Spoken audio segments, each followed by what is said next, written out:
Good morning. It is a Monday edition of Glenn Clark Radio. I'm Glenn. He's Griffin. I'm tired. Just came over here after doing mornings over on 105.7 The Fan with Rita. Appreciate them having us in this morning.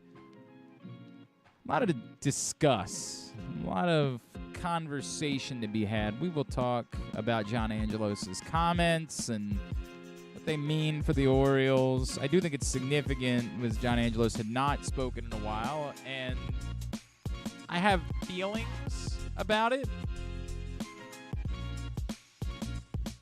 I'm kind of all over the place, but we'll get into that a little bit later on in the program. It's a Monday. Jeremy Conn will join us. We have the thirst trap photo from Ken Zalis that we're going to have to share as he pays off his penance from his terrible Super Bowl prop betting. Actually, it wasn't even all that bad. It's just that nobody was all that bad with Super Bowl prop betting. So he also lost, much like Griffin, and we will post his Tom Brady style thirst trap photo for 24 hours sometime this morning. Who do you think was better? Now that you've seen both. Well, yours was probably closer to Tom Brady's. Okay. I mean, like I look like Tom Brady, right? Okay. Right, yeah, that's what it is. We'll do that this morning. We got a new partner on the show that we want to tell you about. Did you? Do I have? No, I do. I do like that. Got a new partner on the show we want to tell you about. So we got a lot going on this morning. Today's show brought to you by the print issue of Press Box, which is available right now at your neighborhood Royal Farms, any of those hundreds of locations around town where you find Press Box. Gunnar Henderson is on the cover as Luke Jackson dives into the man who has risen to be the number one prospect in baseball, just the age of 21, and obviously more significantly than that is the favorite to be Rookie of the Year in the American League, and significant expectations as he prepares for his first full season in MLB. You can pick that up again right now for free at your neighborhood Royal Farms, any of the hundreds of locations around town where you find Press Box. Here are my thoughts on the NBA All-Star Game. Over. Here are my thoughts on the Daytona 500. Here are my thoughts on the XFL. Well, XFL was good. No, it's not. It's most definitely not good. A lot of different rules that. Great. So that's NFL should have done. Here's for the sake of takiness, the NBA All-Star Game always stinks. Why would anybody be worked up about the fact that it stinks? I can't believe anybody. This is the worst NBA All-Star Game ever. You have no idea. You couldn't possibly know that. It's the exact same thing every year. Stop. I mean, you're desperate for attention. It's the same thing. Either you're into it or you're not. If you're not, good news, change channel. There's a bunch of different channels. The guy that was on nationally before us this morning on CBS, the guy that I was listening to on my way in on 105.7, had apparently spent his entire show just talking about how bad the All-Star Game was. Like, dude, you're never going to believe this. There are other channels. Something else is on. There's 27 streaming services right now. Watch something else. There is no law that says if you like sports, you have to watch all of them. You can watch something else. I don't like the NBA All-Star Game. I don't watch it. I'll watch the NBA. I like the NBA. I don't like the NBA All-Star Game. I know that Mac McClung was fun because Twitter told me on Saturday night. I sure as F did not spend my Saturday night sitting around watching a dunk contest. You don't have to do it. It's okay. If it ain't for you, it ain't for you. The Daytona 500 is not for me. The golf tournament, the John Rahm one, ain't for me. They're not for me. You know what I like this weekend? College lacrosse. Another great win for Loyola. Maryland bounced back against Syracuse. UMBC opened up the season with a win. Lots of good things. Lots of good things. That's what I'm into. I enjoy them. I don't enjoy the NBA All-Star Game. It's fine. It's fine. Not for me. Apparently, Ricky Stenhouse Jr. won the Daytona 500. So there's that. Yeah, won a race in like 6 years. Good for him. Yeah. Our guy, Travis Pastrana, finished, or at least was running in the top 10 late. I don't know if he finished in the top 10. I know that I saw that on Twitter that he was running in the top 10 late, which is kind of remarkable. Pretty cool, I guess. I don't know. Can't pretend to know. Can't pretend. It seems like it'd be a cool thing. Maybe it's just dumb luck. Maybe it's nothing more than that. What did he finish? 11th. Didn't finish in the top 10. He stinks. He's terrible, embarrassing, pathetic, awful. Should be ashamed of himself. I don't know how we ever let him back in the state. Ridiculous. ridiculous. Anyway, I don't have any thoughts on it. The John Rahm won a golf tournament. He seems like he's good at the golf, so he's got that going for him. Tiger Woods wasn't quite as bad at the golf as some people maybe thought he was going to be. Wasn't particularly good at the golf, but he wasn't as bad. There's that. Covered everything. The XFL, the fumble rule, fix that in the NFL so that real football can have the right rule, not the fake football. But you could never get me to watch the XFL. It's all real football. No, it's not. It is most certainly not. It is definitely not that. But God bless, if you're into the XFL, you're into the XFL. It doesn't bother me, whatever you're into. Just not going to be my thing. I could spend all morning talking about college lacrosse. I could spend all morning talking about Loyola's defense. I'd love to do that. I don't think you guys would want that. So instead, we'll talk about the two things that really stood out to me this weekend, and we'll get to John Angelos in a bit. The Maryland thing.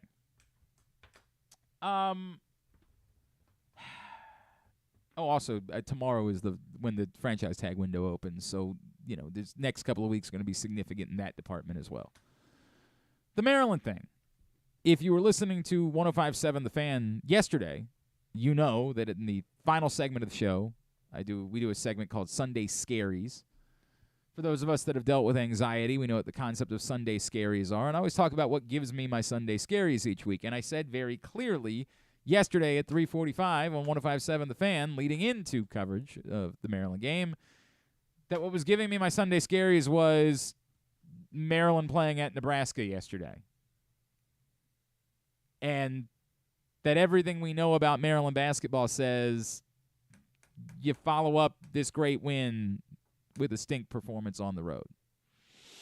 And because of that, it's hard for me to say I'm disappointed. But I get it. It's disappointing. It's disappointing because they didn't really have any business losing that game once they took the lead in the second half. They played like crap in the first half. They survived it. They're not a good first-half team. They've been a second-half team all year long. That's what it is. So, fine. I said that at halftime. I'm like, boy, I'm not too worried about it because Maryland's more of a second-half team, but yeesh. It was terrible. Dante Scott was wretched yesterday. Ian Martinez might have been worse. But yet, there they were, deep in the second half, with a lead, 6-point lead late, final possession of regulation, chance to go win, and none of this would have mattered. Nothing matters if you just get any kind of win. It doesn't matter if you win in overtime. It doesn't matter if you win at the buzzer. It doesn't matter if you win by 6 or 8. Just get some sort of win, and none of it matters. Obviously, that didn't happen. Maryland loses.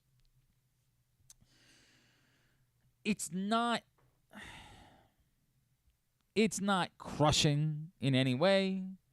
It likely does not have significant impact as much as none of us think highly of Nebraska, and Nebraska is not very good. They have been a little bit better of late, and they have been trending in a direction that they were going to be a threat. I mean, they won at Rutgers. They beat Wisconsin at home. Like they've proven that they are somewhere in this just sort of mesh of teams between Purdue and Minnesota. Where between those two things? Probably closer to Minnesota than Purdue, but we kind of know that there's the top and the bottom and basically everybody else in the Big Ten. And that's the thing about even Maryland beating Purdue is that they haven't – every time it looks like someone's separating themselves, just wait a week. You're going to be reminded nobody's separating themselves. That's the Big Ten this year. Nobody's winning on the road. Nobody's all that good other than Purdue, and even that's measured. Nobody's all that bad other than Minnesota. That's what you got. I mean, Penn State's okay. Nebraska's okay. I mean, they're just not very... The top is only so far and the bottom is only so far other than those two teams. Losing on the road at Nebraska is not the end of the world for Maryland basketball. It's not going to drastically change their resume. It's not going to drastically change their chances of getting into the tournament, which are still extraordinarily good. By the way, for the record, Maryland is still a 7 seed. So even after their loss at Nebraska, this is according to Joe Lunardi, and everybody's got different opinions, but Joe Lunardi didn't even think it moved them off a seed line. Not even off a seed line. But it's disappointing because it's a game they could have and really should have won. And had no business losing once they got things together in the second half. It's a reminder that they're not very good. And that's the reality. They're fun. They've exceeded expectations. They're all of those things. But they're not very good. They're very incomplete. They're good in moments. They're good defensively almost all the time. But they're not very good. They're just better than we expected them to be. They're very good at home. I guess I got to give them credit for that. They are very good at home. You can't take that away from them at this point. They are a very good team playing at home. They've won every game except one.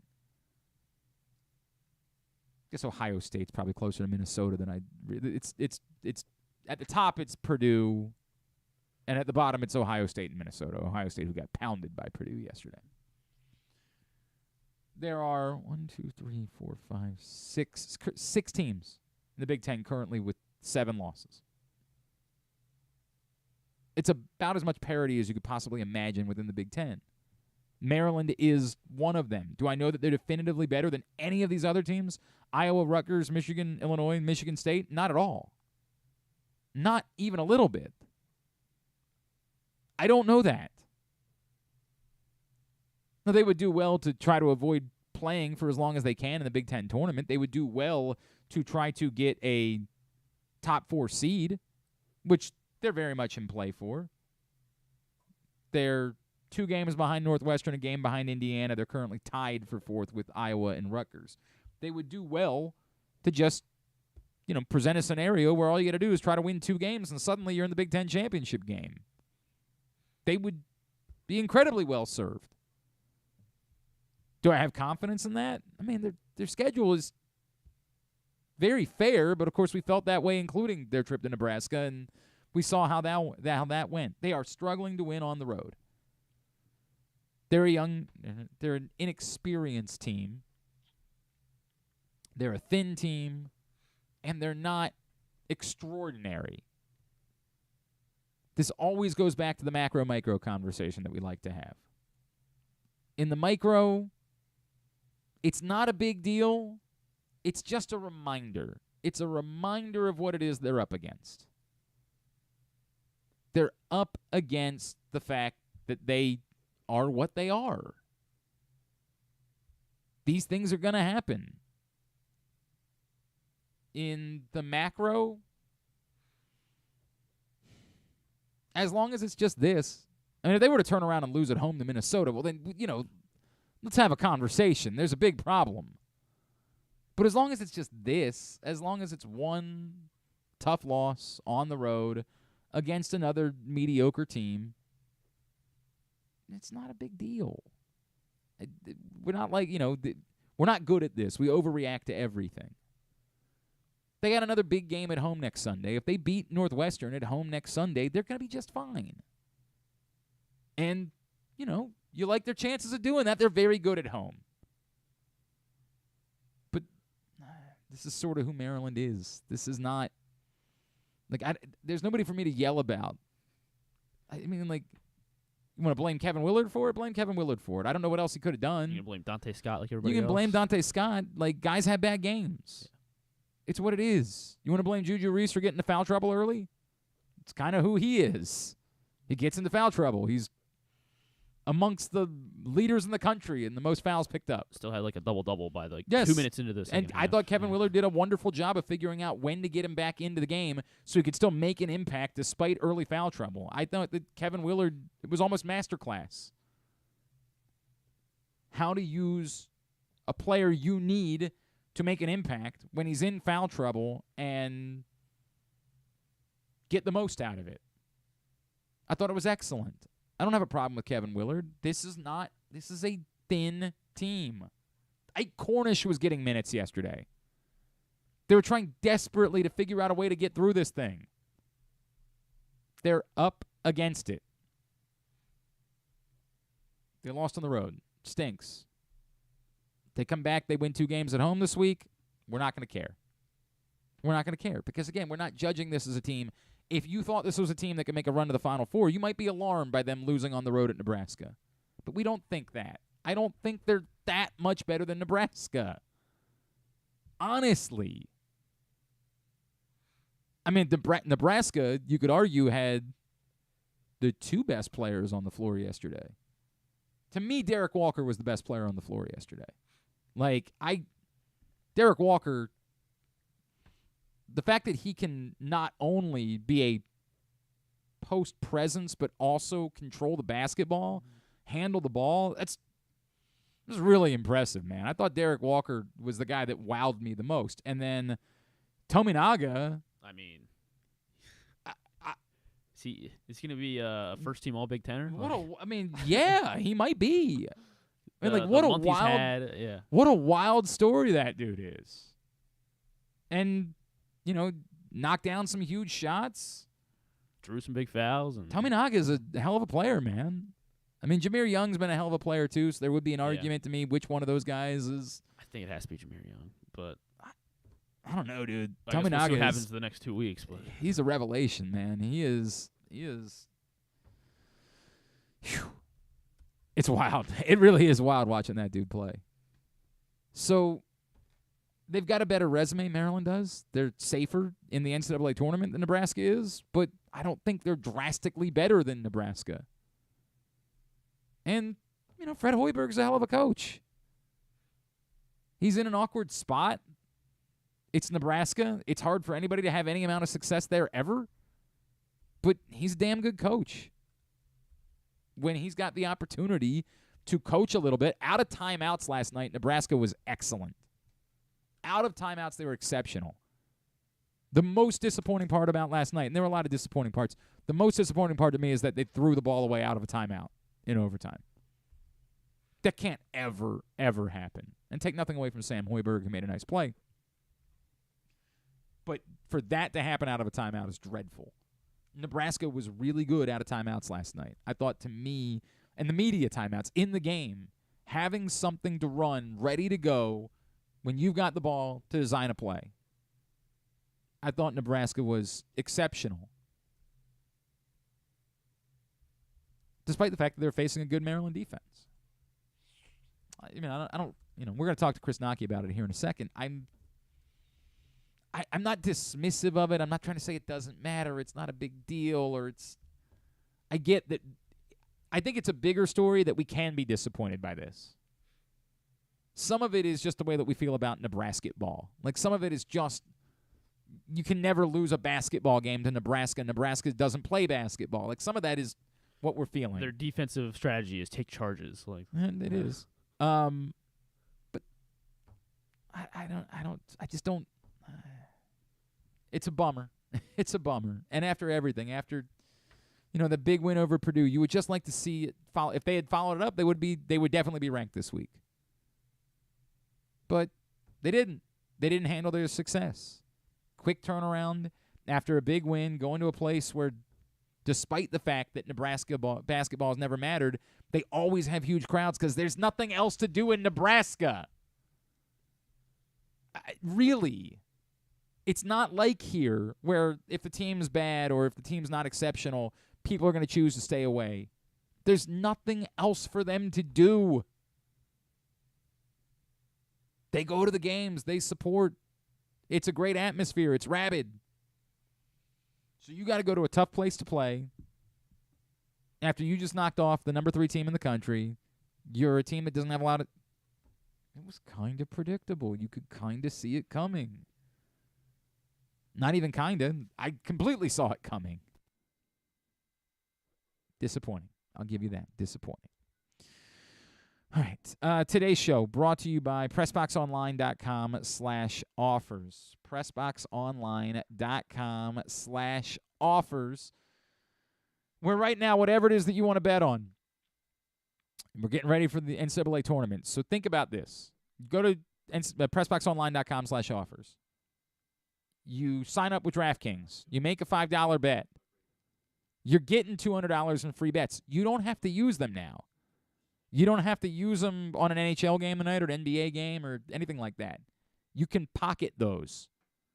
You get to the NCAA tournament, you got $200 worth of free bets in order to use.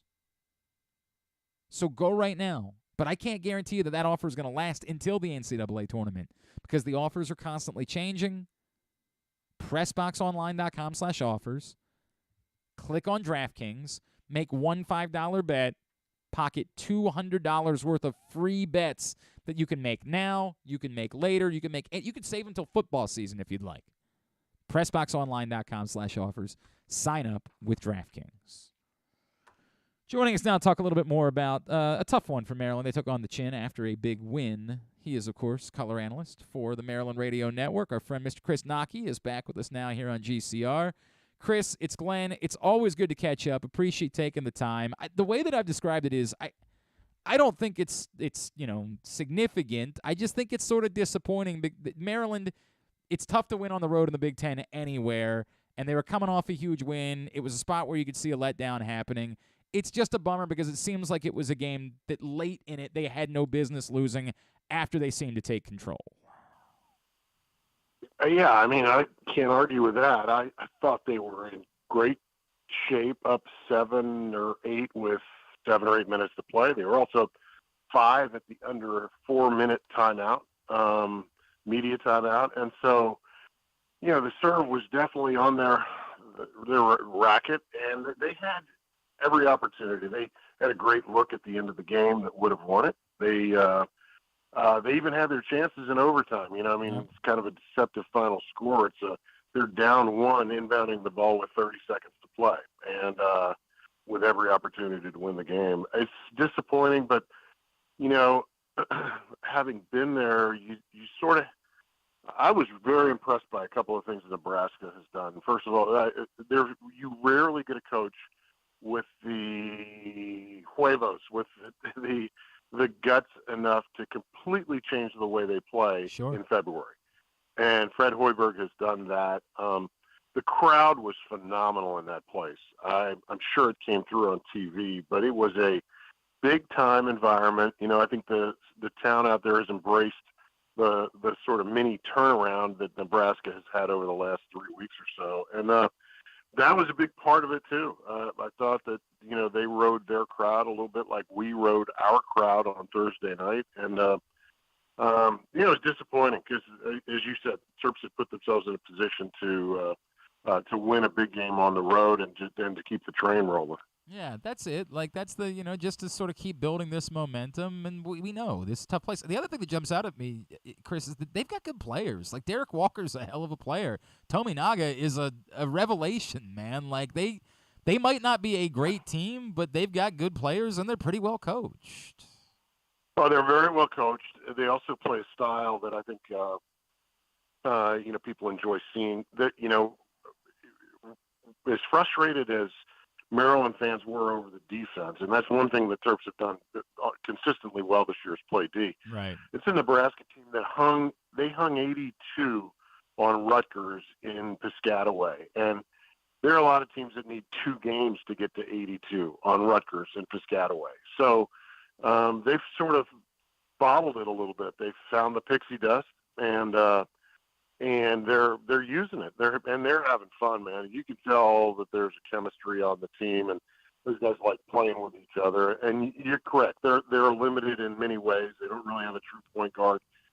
They've had some real issues with injury. They had some issues with injuries in early January. But, as a guy who used to coach and knows how hard it is to sustain things, particularly in light of some really serious injuries, it's impressive what they've done. But even so, Terps had the game. Terps had every opportunity to win it. Just let it slip away. So you have to get back on the beam here. This is a huge week for them. No doubt, obviously, with 2 games at home and a huge one in particular against Northwestern on Sunday. Chris, it's always difficult when we have these conversations, right? Because there's such a micro-macro thing when it comes to Maryland, right? Which is that this year matters because it's the year that's in front of us. These are the games that are being played. But I think, big picture, we're all capable of saying, hey, look, they've surpassed every reasonable expectation.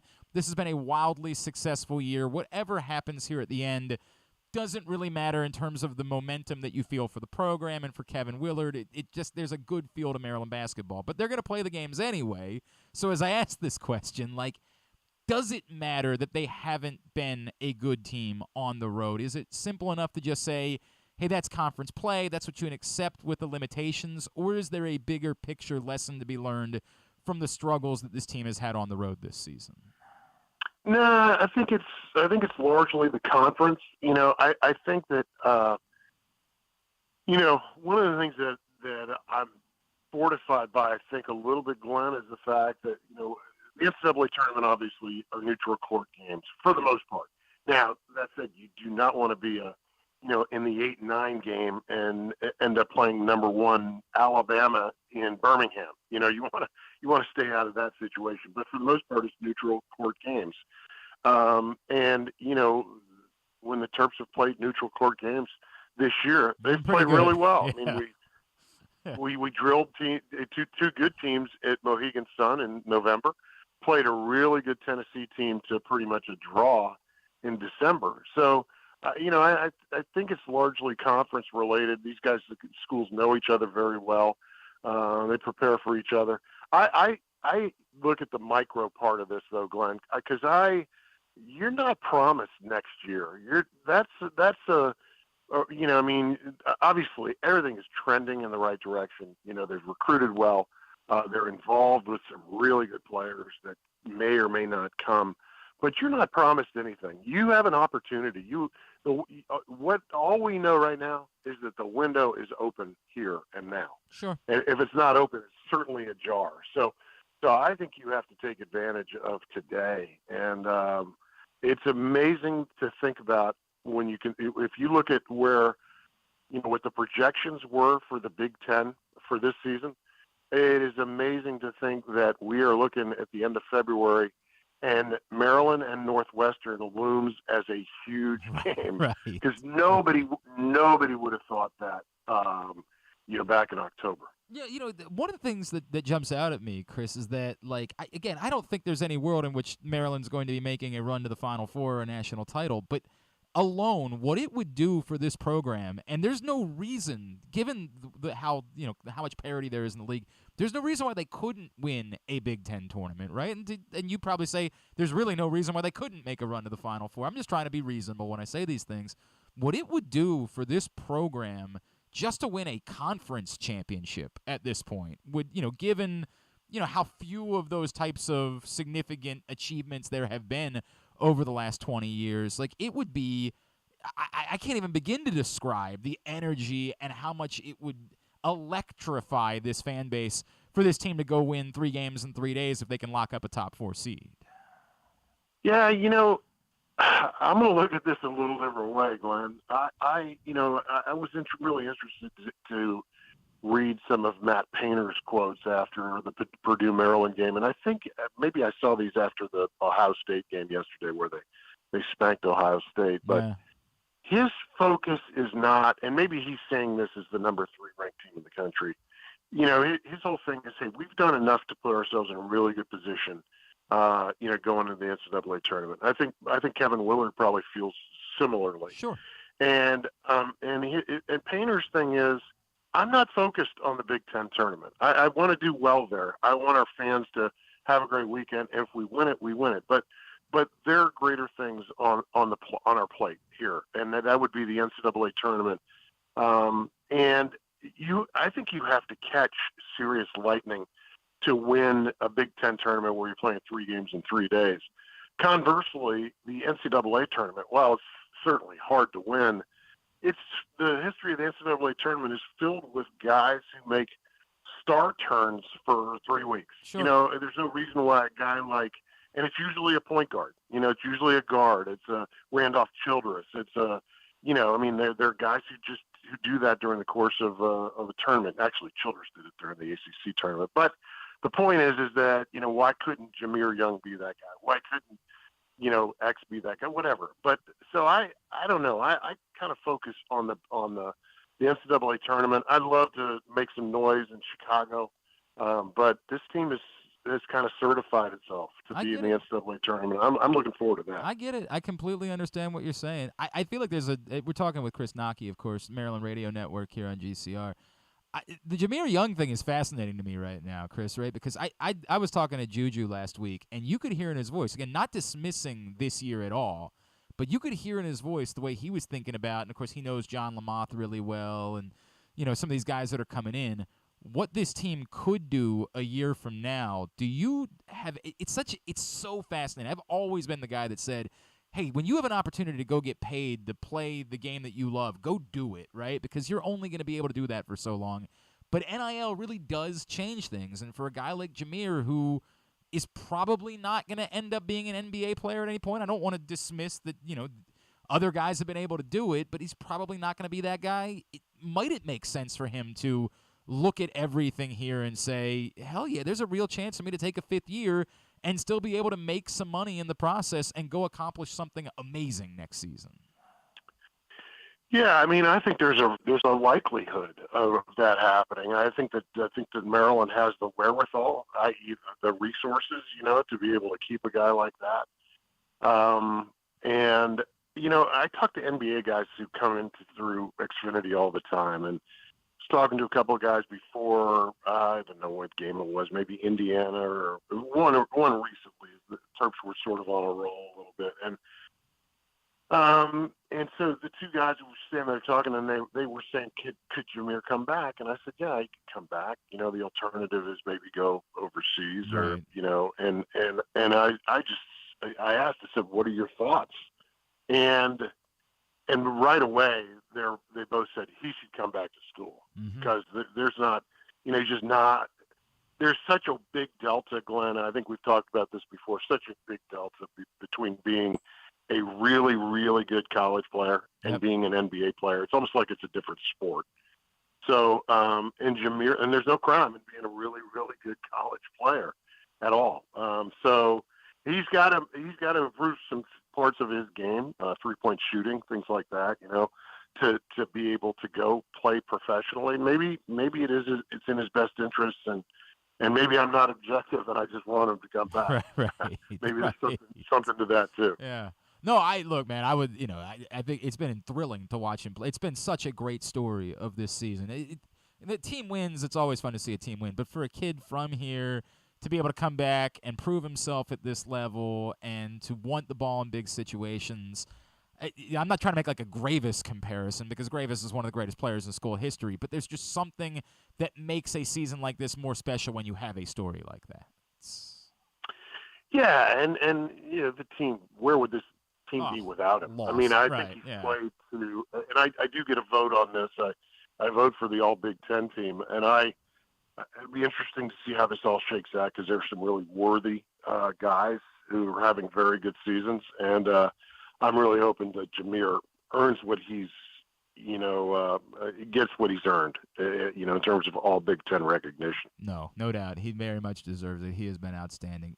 Chris, before I let you go, yesterday, obviously not the greatest day for Dante Scott, not a great day for Ian Martinez either. Look, this is college basketball. People that are trying to kill these guys, like Dante Scott, I think for the most part has played really well this season, and Martinez has been just about the only thing that they could count on depth-wise. Now, Patrick Emilian has certainly lifted his game, and I don't want to say revelation yet, but he's been a huge help of late. I don't know what else there is to say other than sometimes guys just have days that aren't their days, right? Is there a bigger story there?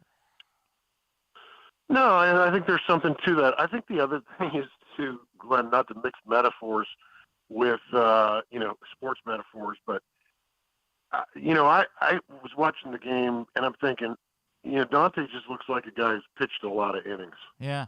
And I think that he just it looked like he was just running in mud to me, and just he was slow. He just wasn't on his game at all. He was able to get 7 rebounds. I was surprised to see that by the end of the game. But he's going through the kind of game where he dribbles when he should be shooting.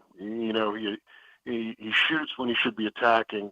Just really out of sync and out of sorts. And the development of Emilian is huge, because he doesn't just back up Julian Reese. He also backs up Dante at that power forward position. So situations like that, it's nice to be able to, and it might be one of those things that Willie looks at. Hey, down the stretch of games, if Dante's struggling, I'm going to try and play Julian and Patrick together. Wow. He was limited yesterday because Juju was in foul Julian trouble, had foul issues. Yeah. So, but that might be something that you look at. And Ian Martinez has been great. I mean, defensively, he's been outstanding. Been a huge spark off the bench.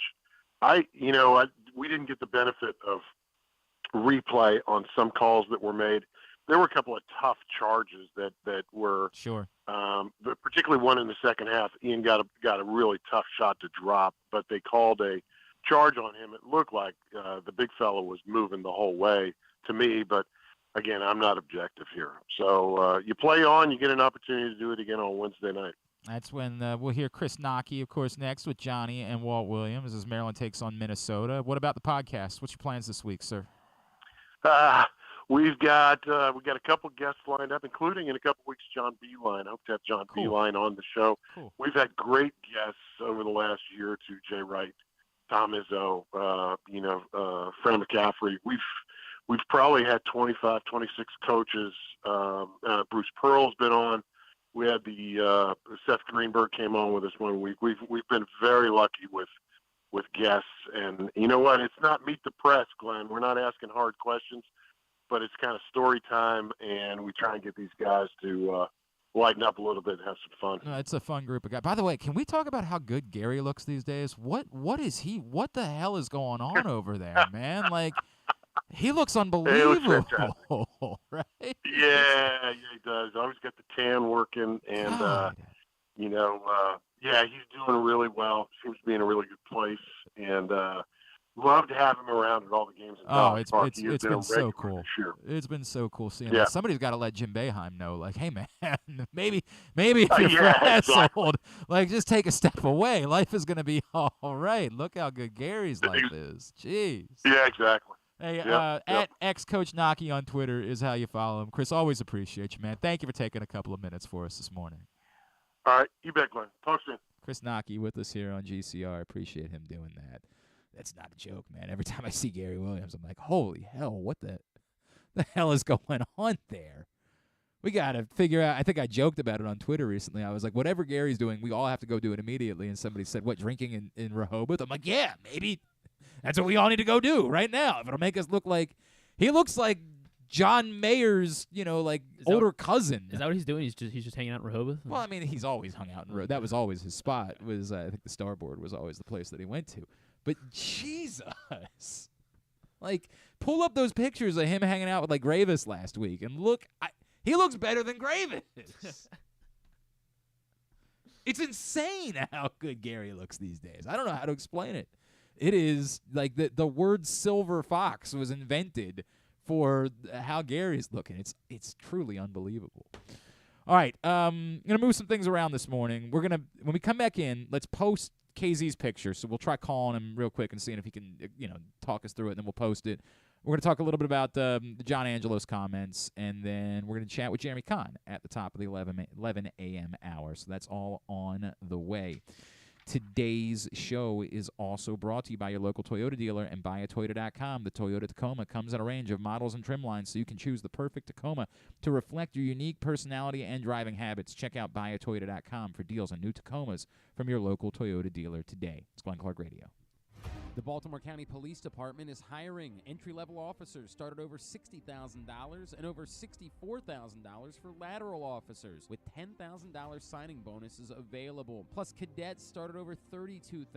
Great benefits are available, like medical, dental, and vision insurance, tuition reimbursement, 15 sick days per calendar year with no limit, career advancement to more than 20 specialized units, and more, with further incentives for military service members and veterans. A passion for service, a career for life with the Baltimore County Police Department. Find out more at joinbaltimorecountypd.com or call 410-887-5542. Must be a United States citizen, have a valid driver's license, and a high school diploma or GED equivalent. The latest edition of Press Box is available now. On the cover, Luke Jackson profiles Orioles phenom Gunnar Henderson, breaking down how he was able to become the top prospect in baseball at such a young age, and what could be next in his first full MLB season. Also inside, we meet lacrosse players from the men's and women's college programs across the state, and Bo Smoka breaks down another year of wide receiver issues for the Ravens. Press Box is available for free at over 500 area locations, including 60 Royal Farm stores, and you can always find the entire edition, as well as the best daily coverage of the Orioles, Ravens, and Terps at PressBoxOnline.com. There's something for everyone this February at Laurel Park. Come watch live horse racing every Friday through Sunday and join us on Saturday, February 18th for the Winter Stakes Spectacular, featuring 6 stakes races and $900,000 in purses, including the General George and Barbara Fritchie Stakes. The fun doesn't stop there. Stick around for our Winter Mardi Gras celebration with live music, delicious food and drinks, and a carnival atmosphere. Plus, don't miss out on President's Day holiday racing on Monday, February 20th. Visit laurelpark.com for more info. That's laurelpark.com for more. See you at the track. That first sip. That first bite. Start your day off right with a delicious breakfast at Royal Farms. Choose from a fantastic selection of fresh Royal Farms breakfast sandwiches and top it off with a rich hot cup of the freshest coffee in the world. At Royal Farms, breakfast is available day and night. It's the freshest breakfast in the world.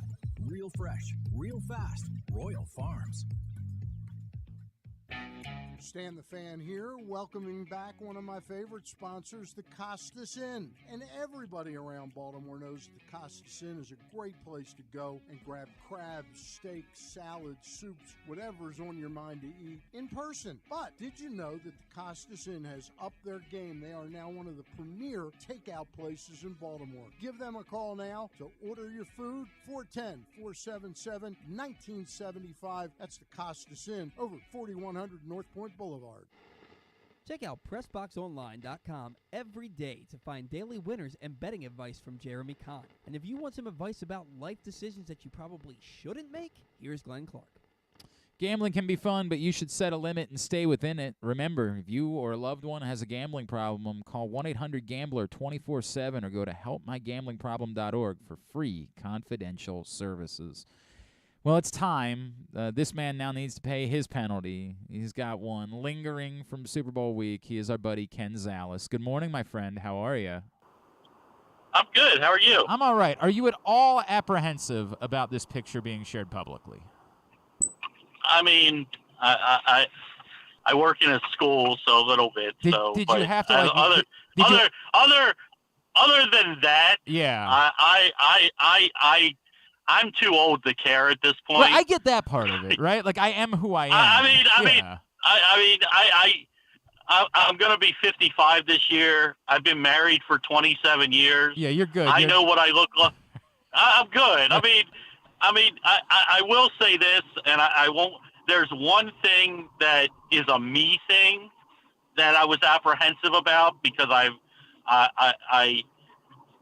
don't ever, even at a beach, go shirtless because of it. Huh. So. All right. And if you think back, we're not going to announce it, but if you think back of my history, you will understand. I didn't even think about that part of it. I didn't think about that part. But other than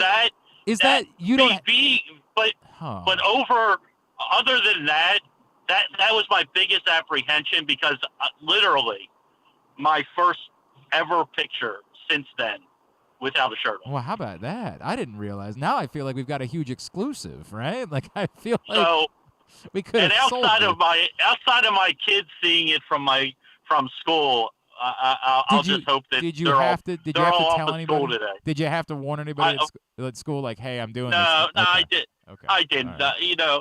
It's part of this. I've been at school for 15 years, and what are you gonna do? All right. I can understand that. Well, Griffin, do you have it? Can you want to go ahead and post it? You want to take care of that? Yeah, I can go ahead and get that posted. It will be up for 24 hours. Ken Zalis's Tom Brady thirst trap, and then it's gone. It'll be pinned for 24 hours. And it's gone forever. I want to make that abundantly clear.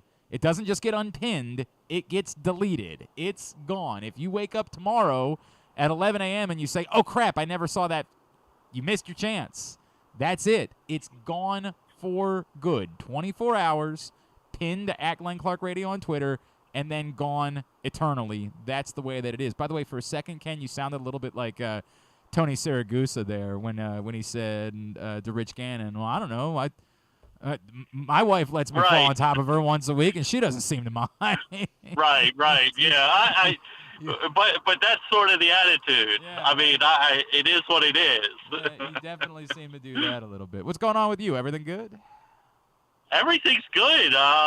Just spent most of the morning out at the former Memorial Stadium. Ah, yes. Getting my field ready for tomorrow's high school softball season kickoff. Cool. So, Very cool. I didn't even realize. Yeah. Wait, have you always played over there?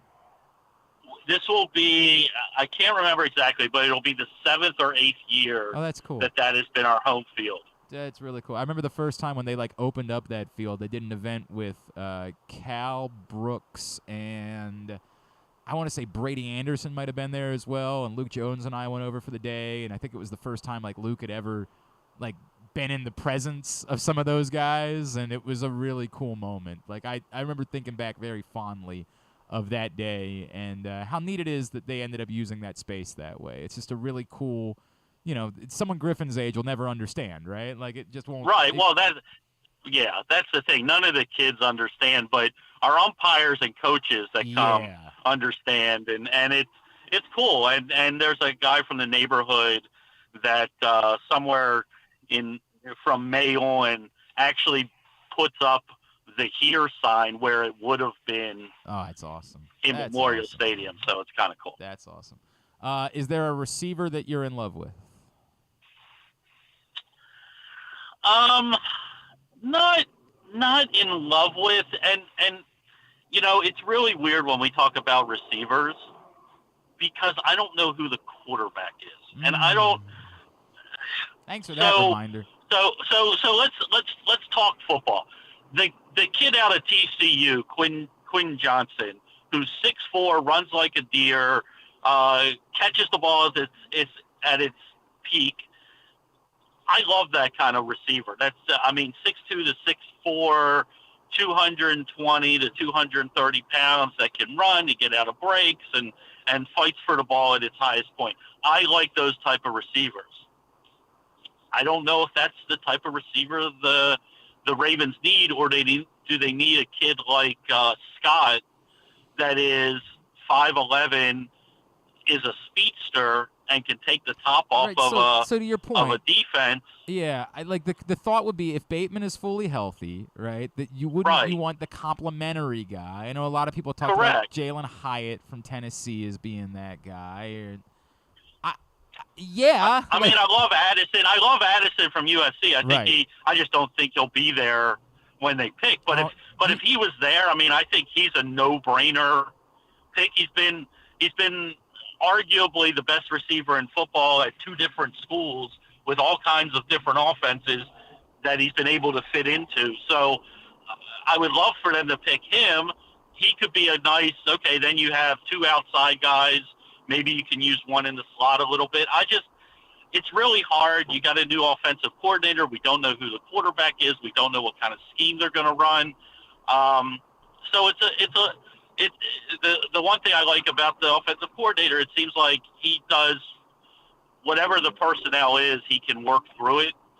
So that's a good thing. So maybe at the end of the day, a guy like Addison is the right guy, and you have your bookends, and then a guy like Duvernay can be used properly by this offensive coordinator and use his speed and use his quickness. Use his quickness off the line and things like that. So maybe at the end of the day, I've just talked myself into Addison. All right. I love Addison. I'd be all for it. It's so infuriating to me to hear people say this is a down receiver class. I'm like, yeah. You remember when you told me that? Oh, my God, no. When you said that it is not. In 2019, everybody kept going on about how, it's not all that great of a receiver class. Yeah, how do all of them that weren't taken in the first round fare? How every single one of them. How's Deebo Samuel look? How's DK Metcalf look? How's A.J. Brown look? How's Terry McLaurin look? How's Deontay Johnson look? God, I get so sick of that.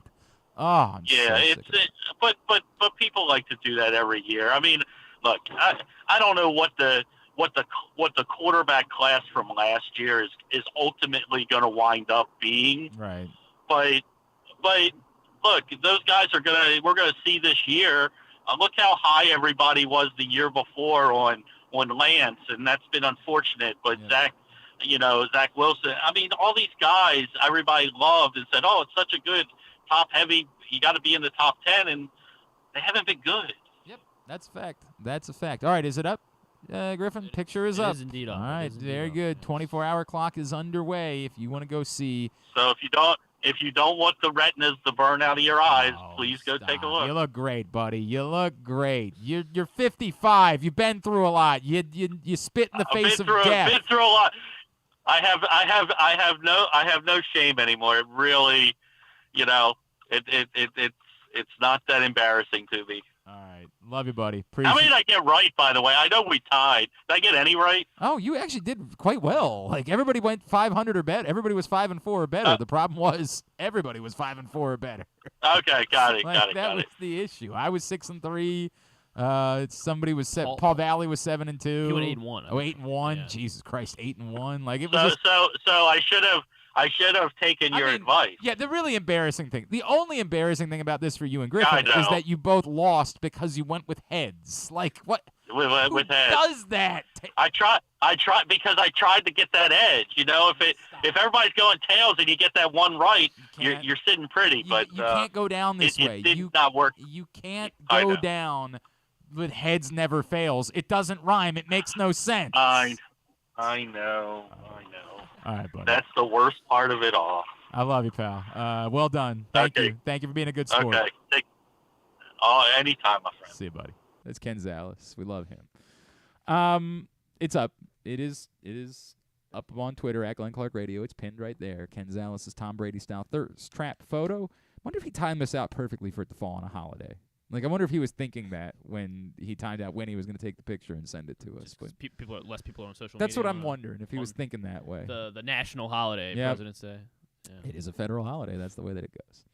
But it's up right now. All right, let's spend some time here because we'll bring it up with Jeremy Conn in a minute. Also, later on in the show, Xavier Scruggs from MLB Network Radio is going to join us. And, I heard him talking about it this morning on the way in. The comments from John Angelos. I want to decipher a few things, right? I want to decipher one. I am appreciative of the fact that John Angelos spent 40 minutes talking with reporters. I would prefer that he had done that in Baltimore and given more of the media an opportunity to be there. Unfortunately, besides the ardent beat writers, there's not anybody. And that might be part of what he was thinking, like, hey, these are the guys that are around the team every day, so those are the people that it's most important for me to talk to. I don't know. I would have liked for this to have happened in Baltimore before everybody left for Sarasota, all the beat writers left for Sarasota. But, like, the TV folks weren't there, radio folks weren't there because there's just not a budget to send people down to spring training for more than, a week. So let's start with that. But I do appreciate him, spending that much time and answering questions. I think it's something that owners and leaders try to do as much as they possibly can. I think it's a good showing for your fan base that you're making yourself available and you're answering questions. If you're still caught up on the lease thing, I get it. I understand. John Angelos says, hey, we're thinking, it could be an all-star break gift. You would say, well, why can't it be done now? He does point out a new Stadium Authority chairman was established literally on Friday by the Westmore administration. So there is a lot of change working with a new administration, time-wise. I get it. I do get it that it doesn't just happen within 24 hours. For some people, there will be fear right up until the moment the lease is done. For those of us that know that the team's not going to be allowed to move to Nashville, and it's not worth the energy that you've spent on it, it's not all that big of a deal to me. Yes, I would rather it just be done so we don't have to talk about it anymore, so it doesn't have to exist, but it's not all that big of a deal, and we've discussed further how it's further complicated by what the Orioles are trying to do beyond just the stadium with that $600 million worth of public money. So, to say, hey, why do we have to keep waiting? Why has it got to be the All-Star break? I get it. I feel you. I don't think it's the end of the world as long as it gets done. The next part that was interesting to me was essentially saying they've committed to Brandon Hyde. And he didn't say that as much as he just said, well, nobody's deal is up in the next year or two. They won't tell you how long everyone's contract is for, but they're saying everybody's vested. Everyone's here long term. And if that's true, then it means they've made a decision. The thing that we keep talking about, is it Brandon Hyde is the guy, or are you waiting, letting this season play out? That's one of the things we had discussed recently. Like maybe you give it at least until, say, the All-Star break of this year. Ryan Ripken and I discussed this on Friday. Make sure you continue on that trajectory and then make a commitment. And if things were to go wrong this year, then maybe you think about a scenario you bring in a more veteran manager, someone with a bit more experience. Based on what he said yesterday, if you believe it, they've decided Brandon Hyde's the guy. And they're kind of ride or die with Brandon Hyde right now. He's their manager as they make this transition into where they expect to compete. The other part, we privately and publicly have kind of assumed the Orioles are going to end up being sold. John Angelos says not so fast, my friend. Did suggest there might be some scenario where maybe like part of the Orioles were sold, but that the family would remain in control of the Orioles. If you remember the conversation we had with Jeff Barker of the Baltimore Sun 2 weeks ago, I was starting to see this coming a while ago. It very much felt like there was an interest in John Angelos. You're telling me I'm getting $600 million of the public money. I can do some other things to create new revenue streams. I think I might want to stick around and try to be a part of that, if possible. Now, we'll see.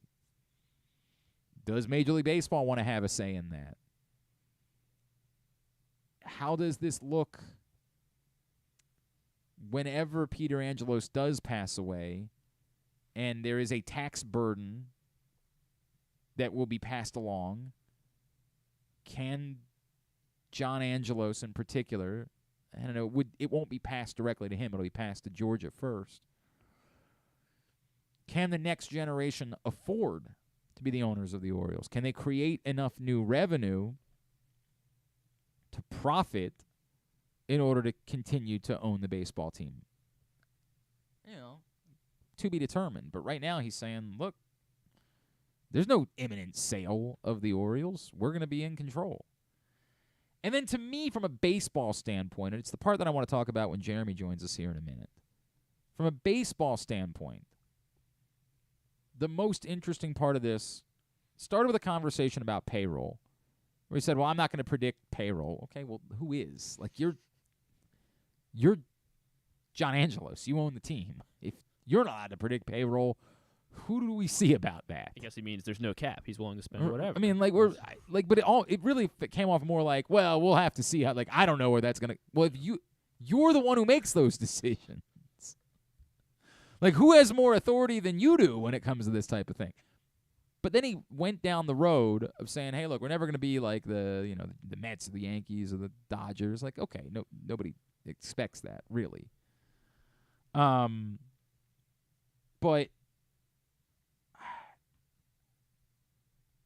I'm concerned. The comparison he made, the exact quote was, I'd be disappointed. Sorry, it's not the exact quote because I'm not reading it. I'm trying to remember it, so I won't say exact quote. I'd be disappointed if we weren't the next Tampa. And that was really interesting to me. And we spent a lot of time this morning on 105.7 The Fan talking about that. Because in theory, that probably sounds good, right? Tampa's regularly competitive. They're in the mix every year. They have created this kind of special sauce where instead of rebuilding once, they're almost always rebuilding. And in the process of almost always rebuilding, they're maximizing value. And by doing that, they've managed to keep themselves competitive. They're in the mix every year. They haven't won a World Series, but they've been to 2. Every year you go into the years thinking, the Rays they might not be a favorite, but they're part of the equation. So for a lot of people, the comparison to the Rays would probably be a good one. To say, hey, look, we think we could be in this thing. We think we could always have the window open. We don't have to create a 3 to 5 year window by which we think we contend. We think we can contend at all times. It's the Ravens concept, right? We don't go all in for 1 year. We try to keep the window open. That's what the Rays are. And so when you hear that, you might say, well, that sounds pretty good to me. But there's a flip side to it, which is that the Rays also, in attempting to maximize value, don't always stay committed to their guys. They've been committed to some. I pointed that out this morning. Kevin Kiermaier has been around for a little while. Evan Longoria had, a decade run. Ben Zobrist had a 9-year run. It's not every player that's succeeded has immediately been moved at the first opportunity the team has had. And when we use terms like career Orioles or career Rays, we have to redefine this. Once upon a time, the concept was you played every game of your career with the team. Adam Jones was a career Oriole, but he played 2 other places, one before, one after. He was a career Oriole, though. You have a decade run with one team, I think it counts as being a career player somewhere. I was to understand that the concept of the rebuild was to be the next Houston. That's why they hired Mike Elias, right? That's why they hired Sig Mejdal. Brandon Hyde, who had been through something similar in Chicago. The idea was to become the next Houston. Rip it down to studs, build it back up to win a championship, do what's necessary once you've gotten there, spending money, whatever it is, in order to get to the place where you can win a World Series. This is a proclamation that, no, we're not the next Houston, we're the next Tampa. And again, to some people that might sound good. But for me, and wanting to fall in love with a baseball team, and wanting to be able to talk about these players and not immediately have someone say back to me, yeah, well, Rutschman's just going to be a Yankee in 5 years anyway. Announcing that you want to be the next Tampa concerns me a bit. Not because I don't like the idea of competing. I think that's a good thing. But what I value even more than that is trying to compete, win a championship, and have baseball players that you can plant your flag with and make you fall in love and have romantic feelings about going to a ballpark.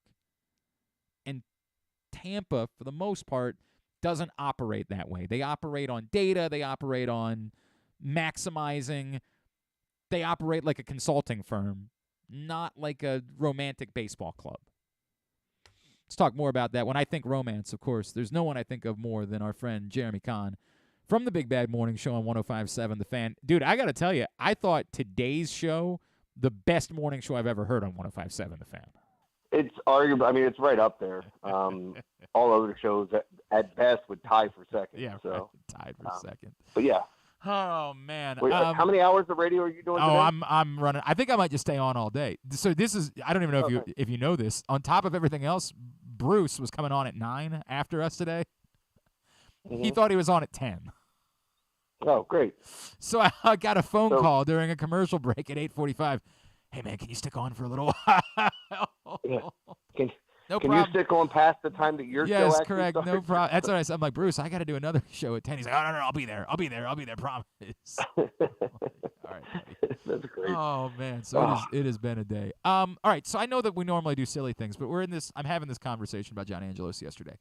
What do you make of this question that we were talking about this morning, which is, as good as it sounds to be competitive, when John Angelos says, I want us to be the next Rays, I think I'd be disappointed if we're not the next Tampa. I think it sounds good to a lot of people because, well, the Rays are, as we say, they're always competitive, right? They're constantly cycling through. They're maximizing a lesser payroll in order to get the most value, trading players out. Well, what's cooler than having one Chris Archer having 4 Chris Archers, right? Like, that's just the way they think, the way that they operate over the years. Yeah. That's different than what I thought this was supposed to be, which is I thought they were supposed to be the next Houston, and it concerns me that they're not going to be invested in spending the money even on their own players to make sure they keep them around, and that they're more inclined to say, let's just keep swapping them out and let's just keep bringing more guys in and hope to, do this the way that Tampa has done it. Yeah, I mean, look, I think sometimes it's that word raise because we all associate that with the one team that's been doing business right for a long period of time, but they're also the cheapest people in the industry. And I think you can run your business like the Rays, but you got to be able to spend money. I mean, you're better than a mid-market team. I mean, you can at least be in the middle, somewhere in the middle as far as spending. And I mean, if you're running it like the Rays and your payroll is around $50 to $70 million a year, in this division, I don't know that 2 teams are going to be run like that. And then you have to be, and they have been, to their credit, perfect with trades. So I don't like hearing that, although I think it's being more said like the fact that they're not spending money now, that they want to be run like the Rays. I mean, that's kind of how I took it, but I could be dead wrong in that too. So I'd almost like someone to follow up, like, hey, are you guys actually going to spend money, or what are we doing here? And then that's the thing. You say, well, I'm not gonna predict payroll. To which you say, well, who is? Like you're the Orioles, right? Like there's not somebody above you that we can go ask instead. And that's I think this is what this comes back to. I'm optimistic about the Orioles. I think there's every reason to be excited about this baseball season, but I still around town I want to have these conversations. And even this morning I got back. Yeah, well, Rutschman's just going to be a Yankee in 5 years anyway, so what the hell, why do I care? And there is a party that wants to be like, well, hey, enjoy the moment, right? Like, can you not enjoy the moment in the meantime? But I do get it if you think this is going to be a team that's just going to keep saying, well, we're just not going to pay players that much, then I know why you fear it. I know why it's hard to embrace and fall in love with a baseball team if you just think the guys that you're rooting for are going to turn around and be gone in a couple seasons. Yeah, because the sad part is, and look, anybody expecting the Angelos family to run this other than a business, I think you guys are sadly mistaken. It's not like, Steve Cohen with the Mets. He's willing to go out and spend as much money as he wants to. He doesn't care. He wants to win. That's the bottom line. I don't think he's using the Mets as an organization to make money. Ultimately, he will. But I think this is like his baby now. Like he's willing to spend, but he wants to see them win. And your ass is on the chopping block if they don't. Like, if you're going to run your organization like the Rays, then you should be headed to Vegas with the Oakland A's, or you should be in another market that can't afford it. And I would say this, like with people not showing up to the stadium for whatever reason you want to deem it, bad baseball team, crime, it's better to stay at home, the pandemic, all the things that went on. I mean, I would listen to them and saying, hey, we got to make some money too. This is our business. I get that side of it from being in this industry, but at the same extent, we don't need to be the Rays. We can be better than them. We can, and I mean that from a standpoint as far as what you spend. You can be fiscally responsible and still spend money out there. I'm not telling you to go throw $180 million at Jacoby Ellsbury and hope it works out. Right. And again, even in the comparison of the Rays, it was brought up to me, like, look, Ben Zobrist was there for 9 years. Evan Longoria was there for a decade, essentially. They're at least feigning at the moment that they're committed to Wander Franco, and we will see how that plays out. They have signed guys in the past and ended up trading them anyway. If the Orioles operate that way, where they say, look, we can't keep everybody around, but they at least identify a couple of guys that can be, guys that we can stake our tent or put our flags down and say they're going to be here. I can understand saying, beyond that. A year ago, there were people, myself included, that were talking about the idea of, extending Austin Hayes, and now we feel quite silly because, 2 months after we were saying that, we were like, I'm not sure if he's really the answer or not. But I can live with it being, hey, it's not going to be everybody, and there's not going to be wild money spent, as long as when a special player comes along, you commit to the idea of trying to keep them there for a little bit more than just the 5 years of team control to give someone a reason to want to come to the ballpark. You know who they should be run like, and no BS, they should be run like the Atlanta Braves. Well, and I'm not telling you got to, look, it's easier said than done to find an Acuna and Albies. Sure. They moved away from Freddie Freeman. They get a Matt Olson, which that stung because what Freddie Freeman meant to Atlanta, and they just won a World Series. But they're compensating and making the team maybe not as good with Freeman, but still really good. And then all these young pitchers they drafted and players, they're keeping all their own, and they're paying them. I mean, they're still going to be somewhere maybe in that top 10 or outside the top 10 in payroll, usually year in and year out. Now probably a little bit higher because they're now spending on the cheap guys that they had. But keep your own. I mean, if you're drafting well, keep your own and pay them and avoid some of the arbitration years. Don't run into what Milwaukee just ran into with Corbin Burns, where they basically insinuated that he's the reason they didn't make the playoffs, even though he was number one in strikeouts, number one in starts, and ERA under 3. You're going to piss off your ace, which doesn't make any sense. I agree. I don't know what the hell they're doing, but if they want to ship him this way for nothing, I'd be all right with that. Yeah, let's talk about it. No, it's bad. It's bad business. It's incredibly bad business. I don't know. Nothing else. I was intrigued by the idea that it seemed, again, that John Angelos presents, and we don't have all of the facts, but he's presenting the idea that they are committed to Brandon Hyde already. That, he says his contract's not up in the next year or two. Well, that sounds like there's a long-term deal in place. I don't know how else you read into that if he's truthful that the deal's not up in another year or two. And I don't know. I like Brandon Hyde, but you and I have talked about this. I don't know that I've thought yet that it was time to say definitively he was definitely the guy that was going to lead you into championship contention. What do you make of the idea that they at least are presenting that they are committed to Brandon Hyde long term? Well, and look, I like it personally. I've said all along that I like the person from the times we've interviewed him. I think he obviously knows baseball. I mean, you go back to who he's worked under, who he's worked with. He's a lifetime baseball guy. So I'm comfortable with it, and the fact that he's bought into analytics. I feel like there can't be – like you can't bring Tony La Russa in here and all of a sudden expect things to work when you got an analytical front office and then you've got this old school guy. Not that there's anything wrong with even being old school, but I think the game is changing clearly with advancements in understanding – strategy and, where you want to place guys. And now it's going to even be altered with this, the shift and everything and some of the other stuff that's being banned and different things you do. So they're going to have alternate information for that stuff. So I like Hyde. And the fact that I think everybody on our show had said we want to see him with a halfway decent team to see what he does. I don't even think last year's team was, in essence, halfway decent, but they played above board. They played way better than we thought. And I want to see that for a full season. And then, I mean, they can ultimately make their mind up. They still got time on that contract, but I'd be interested in re-signing him. And again, it's still early. It's just after this 1 year where they've had success. I mean, I like Brandon Hyde. I do. I just wonder, like, what happens if this year things go a little bit south, right? Like, and I don't expect it. It doesn't even make sense. But what if they did? And that was sort of my thought process. Just maybe give it one more year. Let it play out. Make sure you're definitely still on the exact same trajectory and that last year wasn't some sort of strange anomaly. Just make sure and then maybe make your long-term commitment. I just think it's bold if it was done. And, again, I get it. Like, I also don't think that John Angelos wants to come out and proclaim, like, the verdict's still out on that guy. Like, I understand that he's going to try to be careful about what he says, but if we accept him as being truthful, it just seems really quite bold that they would go ahead and do it now. That's all. Yeah, you don't have to. That's the whole point. Like, I think sometimes, if he hit free agency, would everybody become running at him? Would it all of a sudden then cost you so much more? I don't think it's like, having a player that has the option of getting away that, after arbitration years, so you can ride this out as long as you want, but you also run the risk too if he's like, wait a minute, I should be getting paid like these other guys. This is what they've been doing. But ultimately, I think people that have been in this industry know that negotiating and all that stuff, all that goes hand in hand, and ultimately somebody will figure it out. Yeah, there's no doubt. There is no doubt about it. All right.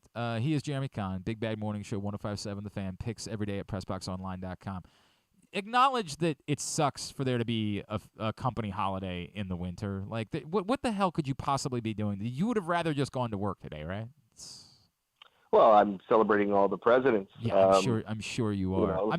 Doing presidential-like things. We talked about this at the start of today's show. I said if I had to bet, when I talk to Jeremy later and I talk to Rob and Ed, they'd say if the choice was I either work today or I have it off, but I get a floater day for the summer, you'd definitely rather be able to take off a Monday in the summer, wouldn't you? I mean, I guess. Like, I'm a guy that I only take off when either – I have something going on or I'm going on vacation. I don't like. I actually. I know this sounds silly for some people. Like, I enjoy working. Don't get me wrong. I don't like getting up at 4 o'clock every morning. But it's a lot. I have fun when we're doing the show. But my problem is, for me personally, what happens with these comp days is that you have to use them in a certain amount of time. Oh, and you just I always forget about it. Yeah, there is that. That's a problem. I get it. Yeah, I just show up. So I'd almost rather have the holiday off because, then I know I have the 3-day extended week. Because now we go through this whole thing. Are you taking the holiday or are you working? Because they would typically ask us to work any holiday that's before or after a Ravens game, if it landed on a Friday or Monday. I don't know that they do that for Christmas, but we'll find out soon enough. I don't know if that's next year or the year after. I don't think they would do that. No, but I hear you. And to me, it's more like I don't have anything to do. I don't know what I would do if somebody said, don't go to work on. Like, well, to do what? Like, I'm too old to play video games. Like, what am I going to do with myself? So the national holiday is now the day after the NBA All-Star game instead of the day after the Super Bowl. Well, but we think that's we know everybody was up late watching. Correct. Oh God, whatever. We think that's going to be fixed, and I did bring that up. Like, I'm still convinced. I think Rami told me it's 2027 is the year that the Super Bowl would fall on Valentine's Day. I think they're going to get this fixed before then. Like, I think it's okay. So we got 3 between now and then. I think by 2027. The Super Bowl will be President's Day weekend, and then it'll be beneficial, whether it's because they got their 18-game season or not. Like, that probably has to get pushed back to 2030. So even if they wait on the 18-game season, I think they'll wise up and say, let's add in another bye week at between the end of the regular season and the start of the playoffs, something to make sure that we get to the Super Bowl being the weekend of President's Day weekend, 1, to avoid Valentine's Day, and 2, because it just makes too much effing sense. Yeah. Well, and like it does make perfect sense to have that as a national holiday the way we celebrate it over here. So, I don't know why that hasn't been. But again, we were talking about this the other day, like with some of the days that are treated as holidays. Like, for the most part, outside of the family ones or the celebratory ones, like a lot of times we know we're going to work on Labor Day, but 4th of July, like usually that's getting together with some friends, whether you do it a day earlier on the day. The ones that use New Year's Eve, things like that people like to be off for. But all the rest of them, like, how much do we actually celebrate? I mean, I work a morning show, so it doesn't really matter outside of getting up early, Correct. By the way, I don't know if you're still like this. I set 4 alarms this morning. Like, I set 4. Every time I filled in for you guys, it's hilarious because I forget I did this for a few years, obviously. Like, the way that you had over at the other station. Like, I did mornings for a while. I've like blacked that part of my life out. I act like it's some sort of national emergency when I've got to do a morning show now. I get so terrified that I'm going to sleep through my alarm, which I've not done in, 20 years. But I get so terrified. Silly that is? We all have that panic sleep, though, Glenn. Like, it's just because it's something that's not in your normal routine. It is so much worse. And then someone's asking you to do something for someone else, and you don't want to let them down. You can't sleep. Panic sleep. You can't sleep because of it. I can't sleep. Whenever I have done this, filling in for you guys, I don't sleep. I set 5 alarms. I mean, I'm losing my mind about it. This morning, like, the dog shifted at like 4 a.m, and I was like, oh God! Like, I had screwed everything up, and Rita was sitting there by herself, like, guys, I don't know if I really want to do this. Like, I was so messed up about it. It's awful. Well, and I get that way too before like big days or events or things that we're doing. Oh, I don't think this is a big day. I don't really. I think it's beneath me, frankly, to be filling in for you guys. No, I'm just saying my schedule doesn't change as much where, like, getting up early, I get up early every day now. So it's not like right. It's only when something's different, when I have to be somewhere on, let's say, a Saturday or something. I'm like, oh, I don't want to miss this. I don't want to miss it. You know what I mean? I get that. Yeah. I completely get that. I need to know who does the cooking in the Conn household. Oh, my wife mostly. Okay. It's the same way. Like, I do grilling and stuff, and I help prep. I like prepping. But by the way, the funny thing is, I actually like cooking, but she made it like she just. I think it's people tell it's like a love language thing. Like, she feels more validated as a partner in the relationship that she does the cooking, right? So that's fine. It's quite the sacrifice for me, but I heroically am willing to eat all of her cooking. It's just I'm that good of a person that I'm willing to do it. There's an interesting thing that I have noticed recently. where I'll set the scene for you. Saturday, I did the Loyola Hopkins game. Then I ran out to Stevenson and I did a basketball game. And then I had to meet a friend that had a gift for me. Like, I didn't get home until about 9 o'clock, right? Like, it was about then. I was hungry. I don't think I had actually eaten a meal all day. Like, I had maybe a Cliff Bar or something like that. I was hungry, and she had made, for the kids, a buffalo chicken pasta. And I said, great, no problem. I'll just have a little bit of buffalo chicken pasta left over for dinner. All's good. And then I'm leaving work yesterday, and I say, hey, everything's good for dinner tonight, right? She's like, oh, yeah, well, the kids are going to have the leftover buffalo chicken pasta. And I said, whoa. I ate some. Did you check to make sure there's enough? Because, like, I ate some of that last night, and I get back this. Why? Why did you do that? And I said, well, hey, whoa. There was no note. There was no, you didn't text me and say, hey, thinking about saving the buffalo chicken pasta. I don't want to make a full dinner tomorrow night, so I might have the kids eat that, and we'll do something, the two of us. So please, if you don't mind, eat something else here. All we ever do is throw away leftovers a week later from the fridge, and as a father, there's nothing that hurts your soul more than wasting food. Like, it's just something about becoming a dad that immediately you want to make a fire for everybody and you hate wasting food. It's two things that immediately happen when you become a father. Do you have these leftover problems in your house? Like, is it too much for me to ask that this not fall on me to try to read your mind about what you were planning on doing with the various leftovers, and maybe suggest that if you wanted to do something with the various leftovers, you perhaps leave a note for me that says something like, don't eat, have plans for tomorrow, eat something else, fatso? Yeah, well, see, I guess my wife is the leftover king. Like, I don't know how she does it. She'll eat the same thing like 7 days in a row. God bless her. God bless her. Yeah, and like, food is fuel, and I can't do it. Like, if I really like something, if I really like it, you might catch me eating it 2 days in a row. Like, it's just no more than that. I can't. I just don't know what it is. I want something different. Mrs. Clark, by the way, like, she would prefer we just throw everything away the first time. Like, she wouldn't even keep it for a day. She'd just say, well, let's just get rid of it. I'd be like, just not my wife. She wants to save everything. Well, we can reheat those French fries in the air fryer now. No, throw those damn things out. I don't want anything fried. Everything. She's like, it doesn't taste the same. I'm like, I know it doesn't taste the same, lady. I just also know that we're not billionaires. See, what I do is I usually let my wife handle everything, and then once in a great while, like, I'll bring home. Like, on Saturday, I brought home Ecobin, and that makes up for everything. Oh, that does make up for everything, doesn't it? Jesus. There's one in Locust Point now? So they just opened that one, right? And they got nominated for like a whatever the big award is. Whatever the big James Beard, is that what they call it? Give it to him. My God. Yeah, give it to him. That box. I'll give him the Jeremy Conn Beard Award. I don't care. Whatever they call the box with the rice and the pickled vegetables, it's the greatest thing. The Yardbird with the chicken in it? It's the Yardbird. Oh. But you specifically get it not as the sandwich. Take nothing away from the sandwich, which is, everybody knows the sandwich at Ecobin is. Yeah, I love the sandwich. It's wonderful. I'm telling you, get it as the box. I think it's tackle box. It's something like, there's some name that they have for it. Get it as the box. It is 3 days worth of food that you're going to eat in 15 minutes because it's that insanely good.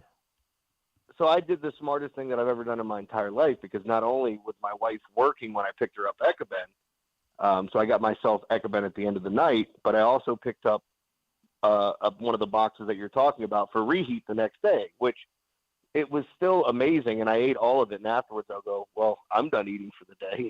Yeah. It was so much damn food, man. It's so good. So they call it a tackle box, but they have it listed as just being for their catfish or their shrimp. I'm telling you, you can do it with the chicken. Like, I've done it where I just said, give me the neighborhood bird, but in the box. Yeah, they have that. Oh, my God. My God, it should win. I think it's just the neighborhood bird box. It's just a neighborhood bird box. But you have to come in blindfolded. Yeah. Correct. That's the way it is. As they hand it to you. The bird box. Not bad. I've forgotten about that. Yeah. I had completely forgotten about it. Oh my God, it's so they should not forget the James Beard Award. They should get a Nobel Peace Prize. Like, it's just the most insane thing I've ever put in my mouth, and as Jeremy knows, I put a lot of things in my mouth. Yeah, that tempura like, my wife got tofu from there. I never eat tofu. I would eat the tofu from there almost every day. It's insane. It's ridiculous. If you told me tomorrow that I was going to die if I consumed it, I would just sort of say, well, good run. Like, Yeah. what do you say? Thanks for coming out, everybody. Right. Like, this what do is you my say? TED Talk. Jesus Christ, it's unbelievable. All right, you guys are back. Yeah. No, I was just going to say my favorite thing, the All-Star game last night. I don't know how much you watched. 0. It wasn't a good one from the standpoint that when they got to the fourth quarter, the game wasn't even close.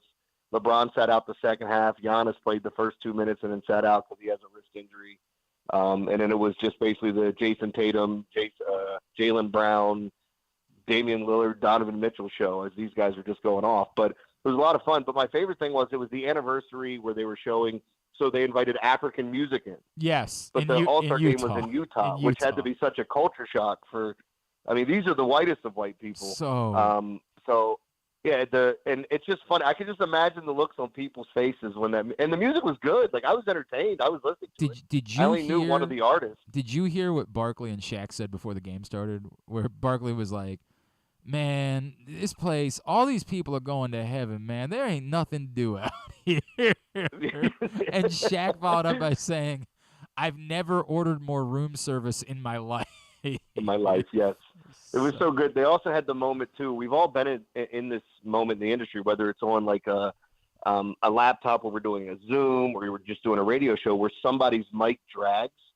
So Barkley had a mic that was dragging that made him sound drunk. And he kept going, look, everybody, Utah. And then Shaq goes, are you drunk? You've been drinking out here? And he just calls him out live on the air. And every time Barkley talks, it sounds like he's drunk and there's nothing they could do. Oh, that's great. Perfect. Oh, that's perfect. One of the better moments. That's wonderful. All right. At Jeremy Conn 1057 on Twitter. And what's coming up on the Big Bad Morning Show this week? It'll be all of us back together, obviously getting into more of Terps talk, March Madness, as that's approaching. The NBA will get started, I think, on Thursday. So, and there's still that thing going on with the quarterback in Baltimore and wondering what's going to happen there. So. What's that all about, man? The window opens tomorrow. Don't we have an exhibition game coming up for the Orioles, too? Like this weekend, yes. Yes. Yeah. Spring training games begin. At Picks Every Day, PressBoxOnline.com. Love you, buddy. Appreciate you. We'll talk to you next Monday, all right? See you guys. Thanks, pal. Jeremy Conn, 1057 The Fan, with us here on GCR. Today's show brought to you by the Stan the Fan Variety Hour. Stan the Fan, Ross Grimsley, and Ben McDonald talking baseball tonight. Facebook.com/PressBoxSports. If you miss it live, you can find it at YouTube.com/PressBoxOnline or PressBoxOnline.com/video tomorrow. When we come back in, we're going to talk baseball. Xavier Scruggs sort of felt like John Angelos was lying, did not feel confidence that there's strong leadership in Baltimore. We're going to talk to the former big leaguer who's now with the ESPN and MLB Network Radio next, Glenn Clark Radio. Are you a diehard O's fan looking for the perfect way to show your team spirit? Look no further than Birdland Sports. Birdland Sports is a small business run by fans for fans. They offer a wide variety of unofficial O's merchandise, from the Birds Are Coming tees to player cartoon shirts and more. And the best part? Their prices are more affordable than the big guys. So head to birdlandsports.com and grab your gear today. Show your support for the Birds with Birdland Sports. Gambling can be a fun and entertaining experience, but there are risks involved. If you're planning on betting on the game at the casino or on your phone or computer, know your limit, stay within it. Set a budget and a time to stop. Remember, gambling isn't a financial solution, and it doesn't mix well with alcohol or drugs.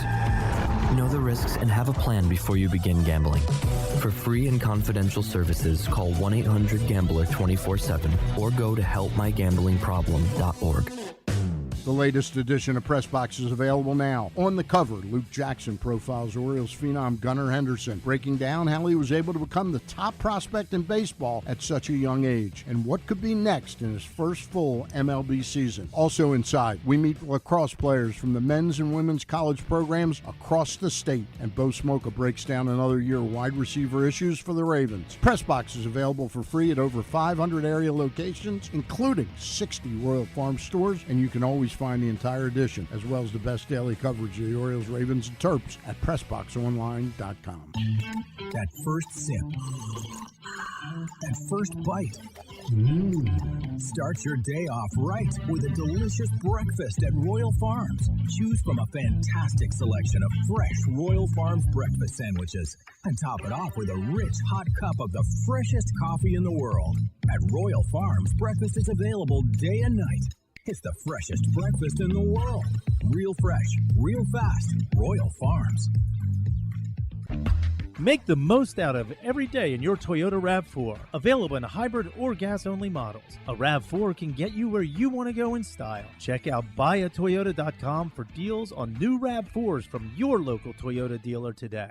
The Baltimore County Police Department is hiring. Entry-level officers start at over $60,000 and over $64,000 for lateral officers, with $10,000 signing bonuses available. Plus, cadets start at over $32,000. Great benefits are available, like medical, dental, and vision insurance, tuition reimbursement, 15 sick days per calendar year with no limit, career advancement to more than 20 specialized units, and more, with further incentives for military service members and veterans. A passion for service, a career for life with the Baltimore County Police Department. Find out more at joinbaltimorecountypd.com or call 410-887-5542. Must be a United States citizen, have a valid driver's license, and a high school diploma or GED equivalent. If you miss anything on the show, don't forget that you can watch full episodes at youtube.com/pressboxonline, and you can download podcasts on Apple, iTunes, Amazon, and Grindr. Wait, did I say Grindr? I don't think that you would find it on Grindr. Not that I know it's on Grindr or anything, I swear. On second thought, you know what? I don't care what you think. Here's Glenn. PressBoxOnline.com/offers. Perhaps you have signed up for maybe one or two of the various sports betting offerings here in the state of Maryland, but you haven't signed up for all of them. Well, you're leaving free money, free bets, incredible offers on the table. So I would encourage you right now to get to PressBoxOnline.com/offers, and in part because they're just not going to last for forever. These companies at some point are going to pack up, move on, and say, hey, we think we've signed up as many people as we're going to get, and so we're going to worry about trying to sign them up somewhere else. So get to PressBoxOnline.com/offers right now and take advantage of all of the various offers that are there for you. John Angelos met with the media yesterday in Sarasota at Orioles spring training, and as I was driving in this morning, I was listening to our next guest kind of talk about not really loving what he was hearing from John Angelos. We've had a couple of opportunities to catch up with him. He's a former big leaguer. You hear him on MLB Network radio. You see him from time to time on ESPN, MLB Network. He is Xavier Scruggs, and he's back with us now here on GCR. Xavier, it's Glenn in Baltimore. It's great to catch up, man. Thank you so much for taking a couple of minutes for us. Hey, no problem at all. Happy to be on here with you guys. Appreciate it. It's great to chat with you. It's interesting to me, right? Because as we were talking about John Angelos today and yesterday, I sort of found myself saying, well, if you believe what he's saying or if you think that he's telling the truth. And so I kind of heard in your voice like some skepticism about some of the things that he was saying. And I don't know. I can't say that I fully blame you for that. Yeah, I feel like at least there's been multiple different stories that he seems to be trying to tell about this team. And it's tough to really get a good understanding of what he wants to do, whether it be put money into the team and give them some help from a free agency standpoint. He had talked about earlier on in the offseason spending some more money, maybe the payroll going up. And we're talking about the Baltimore Orioles, so we're not expecting them to go after the top free agents necessarily available. But at the same time, you can't say that and then come to spring training on the first day and talk about, well, look at the Brewers, look at the Rays. They don't spend the type of money and kind of backtrack in that sense. So, I just trying to get a better understanding of what he's trying to do as far as priorities with this team, because we look at this team last year and the jump that they made as far as with their talent, and you talk about them being able to put it all together on the field. Don't tell us, hey, we're willing to have the payroll go up, and then all of a sudden it's, we might have been a year ahead of schedule. Right. So I'm just trying to figure out where we're at with that. To your point, Xavier, I can give them, I don't want to say a pass. I can understand why they would look at this roster right now and say, hey, we still have some questions about whether guys really are long-term fits, guys that are going to be part of the championship pursuit, if we believe there's going to be one of those. I could see them looking at an Austin Hayes, even a Cedric Mullins because of his age, right? A Jorge Mateo, Ryan Mountcastle, who struggled last year. All guys who we think, at times we thought very highly of. We definitely at least think something of. But them saying, hey, let's run those guys back out there for another year, and then at the end of next year we have a bit more clarity, that'd be 2023, have a bit more clarity about who is definitely a part of this thing every day and where specifically we would need to target for acquiring something in order to make that jump. I can give them, again, pass is the wrong word, but I could hear that argument out because of the uniqueness of some of those players. But the next step has to be there. I have to be comfortable that at the end of this year they're definitely going to spend the money. And based on what we heard John Angelos say, I don't know that I have any comfort that they're definitely going to spend the money to take that next step. Yeah, that's what I think is the unclear part is the talent is already there as far as what you're trying to build. Now, are you telling me that, since we're a young team, we overachieved and overperformed because of the work of our baseball folks?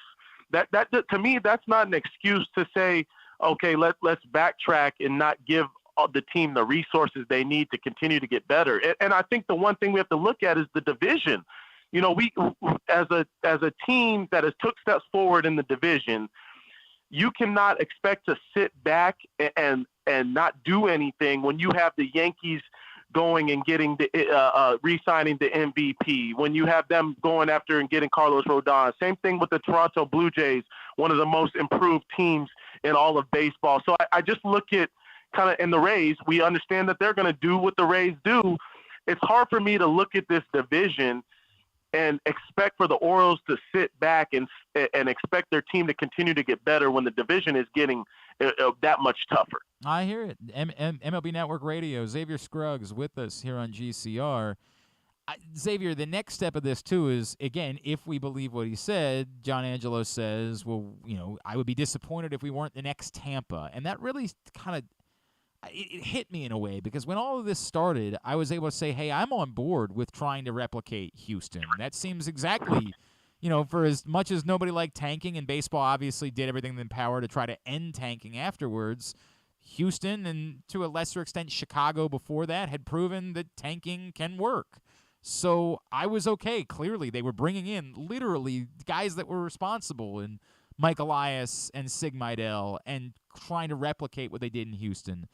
But what happens in Tampa is very different than what happens in Houston. In Tampa, they regularly churn through players. They have a guy for a little while, then they try to maximize his value, and romantic feelings be damned for the most part. Right. They've kept a couple of guys around over the years, but for the most part, it's, whenever we think we can get the most value for them, they go, and we bring somebody else in. And yes, they can stay competitive that way, but for building a fan base and falling in love with a baseball team, if people around here feel like, yeah, but Adley Rutschman's only going to be here until you decide it's time to trade him, or Gunnar Henderson's only going to be here until you decide it's time to trade him, it's tough for a fan base to fall in love with that, isn't it?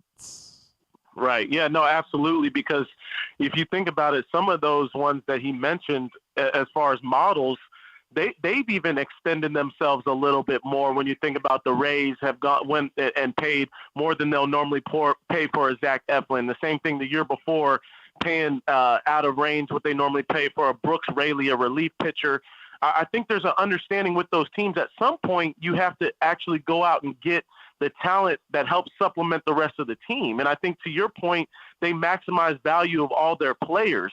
And I see the Baltimore Orioles having the ability to do the same thing. At least put your money where your mouth is, right? If you make a statement, allow your team to go out there and do that. And another thing too is, obviously, from an owner standpoint, we understand a new Camden Yards lease agreement is extremely important. That's a priority. Yep. The upgrades are a priority. And I feel like as much as those things are a priority, you want to be able to supplement those with a great roster, great talent on the team as far as winning. You don't want to have upgrades and future plans for Camden Yards and still be a stagnant team. I think that's not what fans want. You want the fans, You want people to be excited about coming to the ballpark and the things surrounding that when the team is a very good team. No doubt. That's I'm feeling all these things. It's the awkward part about it. Like Xavier, I like the idea of being competitive. We've been through a lot in Baltimore over the last few years. So just give me something that. And right now we're feeling it. It's an awkward feeling to have at a time where it seems like the Orioles are transitioning into being a team that should be good. You just want to have that warm fuzzy feeling of yes, we're there now. And to your point. Instead, we're like, are we definitely gonna be? Or are we gonna stay? Like, it's even tougher to hear too when you hear some of these other owners, John Middleton with the Phillies. Yeah. You hear Steve Cohen. Like these guys are all in as far as not caring so much about a financial loss, but more about what this team can do, the legacy that these teams can leave, and I think. That's what Baltimore sports fans want to hear is like, hey, this is a big sports town. Let us excel in all of our sports and do it by bringing on the best talent and having the best young talent along with that too. Oh man, it's music to our ears, but unfortunately, it's not the way that we're feeling at the moment. Let me bring it back to the micro if I could, Xavier. We're going into this season. And the Orioles were over 500 a year ago. Now they'll have Adley Rutschman for the entirety of the season, Gunnar Henderson for the entirety of the season, Grayson Rodriguez, we think, for the entirety of the season, although he'll definitely be limited innings-wise. And we don't know yet what he is as a major league pitcher, but we have reason to think that he's going to be very good. Vegas expects the Orioles to take a step back and has their win total below 500. But it seems crazy to me. I get that, they're still in a tough division, but with the schedules being balanced again, I don't know that matters nearly as much. Why shouldn't we be hopeful about the Orioles taking the next step towards being in contention for a playoff spot this year? Yeah, I have to agree with you. I just see, obviously they take into account what some of these other teams have done as far as the offseason, but I still look at the young guys in Adley Rutschman and Cedric Mullins to Gunnar Henderson. I see Anthony Santander. I just see all these guys continuing to take a step forward. I don't see these guys taking steps back. Now, from the pitching standpoint, as far as starting pitching, that's one area in which they don't have the dominant guy that's established, right? Yep.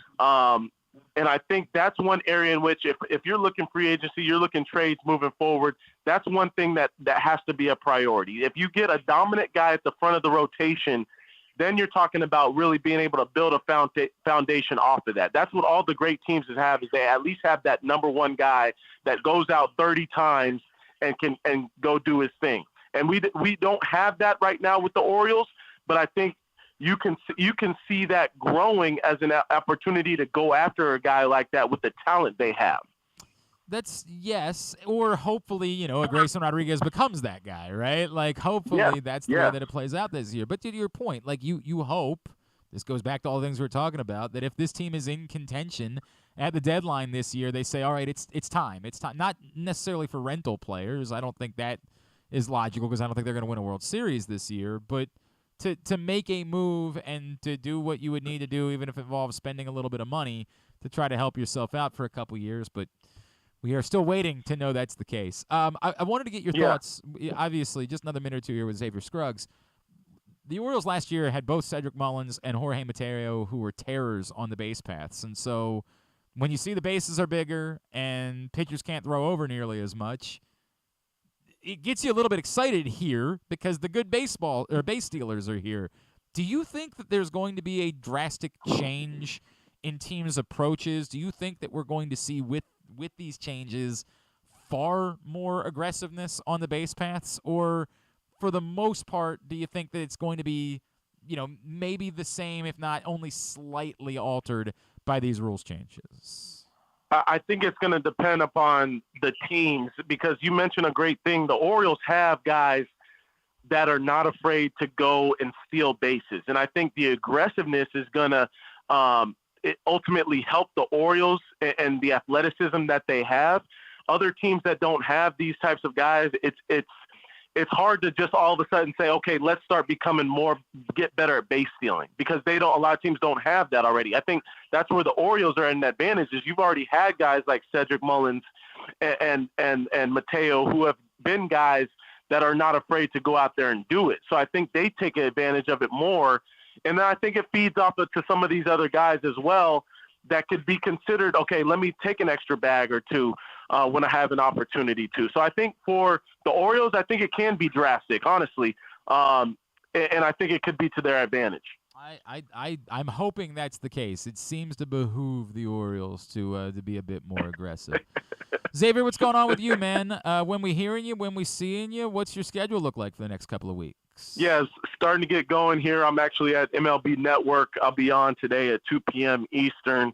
But just getting going about, all the spring training. I'm excited for, like, what we just talked about, the athleticism of these teams. I think the athleticism of players is really starting to show in our game. And with some of these new rules, I think you start to get back to some of the excitement that we got to see earlier on in years of baseball. When you talk about extreme base stealers, when you talk about pace of play, moving a little bit faster, keeping people's attention in the game, I think all those things are important to keep pushing our game forward. But just like everybody else, I'm getting it going now. Spring training time. I'm assuming that you and I are in agreement about the extra inning rule being good. Like, are you as excited as I am that they adopted it full time now? Like, I think it's the best thing that baseball's done in a long time. I love the runner on second base in the extra innings. Yeah, I just like the idea that the game, doesn't have to extend too long, and we're putting, pitchers at risk for, longer innings than they normally go, and then all of a sudden, your bullpen is taxed moving forward. Our game just needs to continue that action. I think that helps, supplement that at the end of the game. And it's ultimately good for the players too, because, they're not looking at extremely long games. I think fans will get used to that. It'll be something that, will all of a sudden we'll start to just, feel right. And so I'm excited for some of these changes. And the brand of baseball is entertaining in the extra innings. Unlike when we would sit around and watch guys swing out of their shoes trying to hit a home run for 6 innings. This is an exciting brand of baseball. It's a good thing. At Xavier_Scruggs on all social media, Twitter, Instagram, TikTok. Give him a follow there. Xavier, always enjoy our conversations, man. Thank you for taking a couple of minutes for us this morning. Hey, thanks for having me. Take it easy. Xavier Scruggs is with us, MLB Network, MLB Network Radio, ESPN, all the various places that you can find him. Appreciate him taking the time. Look, I get it. I get the skepticism. How honest is John Angelos being? Is he being too honest? When I know a lot of the headlines, a lot of the Twitter fodder this weekend was about, him clumsily describing the impact of the pandemic on the Orioles. Didn't go well. I know what he was trying to say. I understand it. Like, if you listen to everything he said, there is a point in there where he says, look, if we had been spending money and amped up for that to be our year, and then to have lost all of that revenue, it might have killed us. And I understand what he's saying, that because the Orioles had a lower payroll and because they weren't intending to contend at that point, they were less, from a business standpoint, impacted than other teams were by the fact that there was no revenue that year, or far lesser revenue that year. I do understand what he was intending to say, but when it comes off like you're celebrating the pandemic, I remember, who was it? One of the folks on MSNBC when Barack Obama was running for re-election, so this would have been 2012. There was Hurricane Sandy in New Jersey, and I swear to God, the night of the election, it might have been Chris Matthews, said the words, "Thank God for that storm." And it was just so tone-deaf and stupid and insane. And what he was saying was, like, the most recent thing that happened that was significant provided an opportunity for the guy that he liked to look more presidential. And perhaps won over people that were on the fence in the final days of the election. But what he said was, thank God for that storm. You know, the hurricane that killed people and caused significant damage to New Jersey. You idiot. You can't say that, even if we know what you were saying. John Angelos, quite clumsily, made it seem like the pandemic was a good thing. Of course we know it was not a good thing. Hot take. I hate it when sports guys always offer these hot takes. No, there's nothing good about a pandemic. I get the point he was attempting to make. It was quite clumsy. Saying a year ago that the Orioles overachieved and outperformed, you don't want to hear that. You want to say, okay, well, here you are now. Go spend the money. Let's go. But, again, I get it. From a business standpoint, they would like to have some answers on some of their own guys, and they weren't planning on this year being the year they were supposed to ramp up.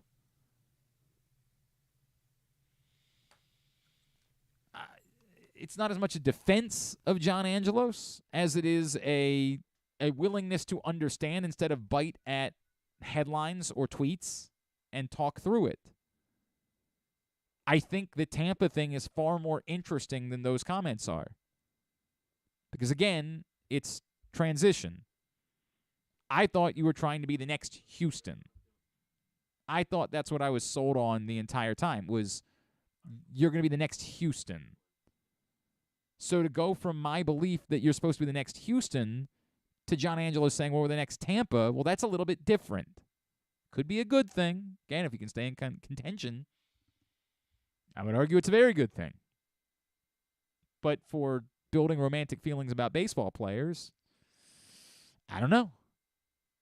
I think we would rather be the next Houston, trying to maximize to win a World Series versus maximizing how to get the most out of the least payroll.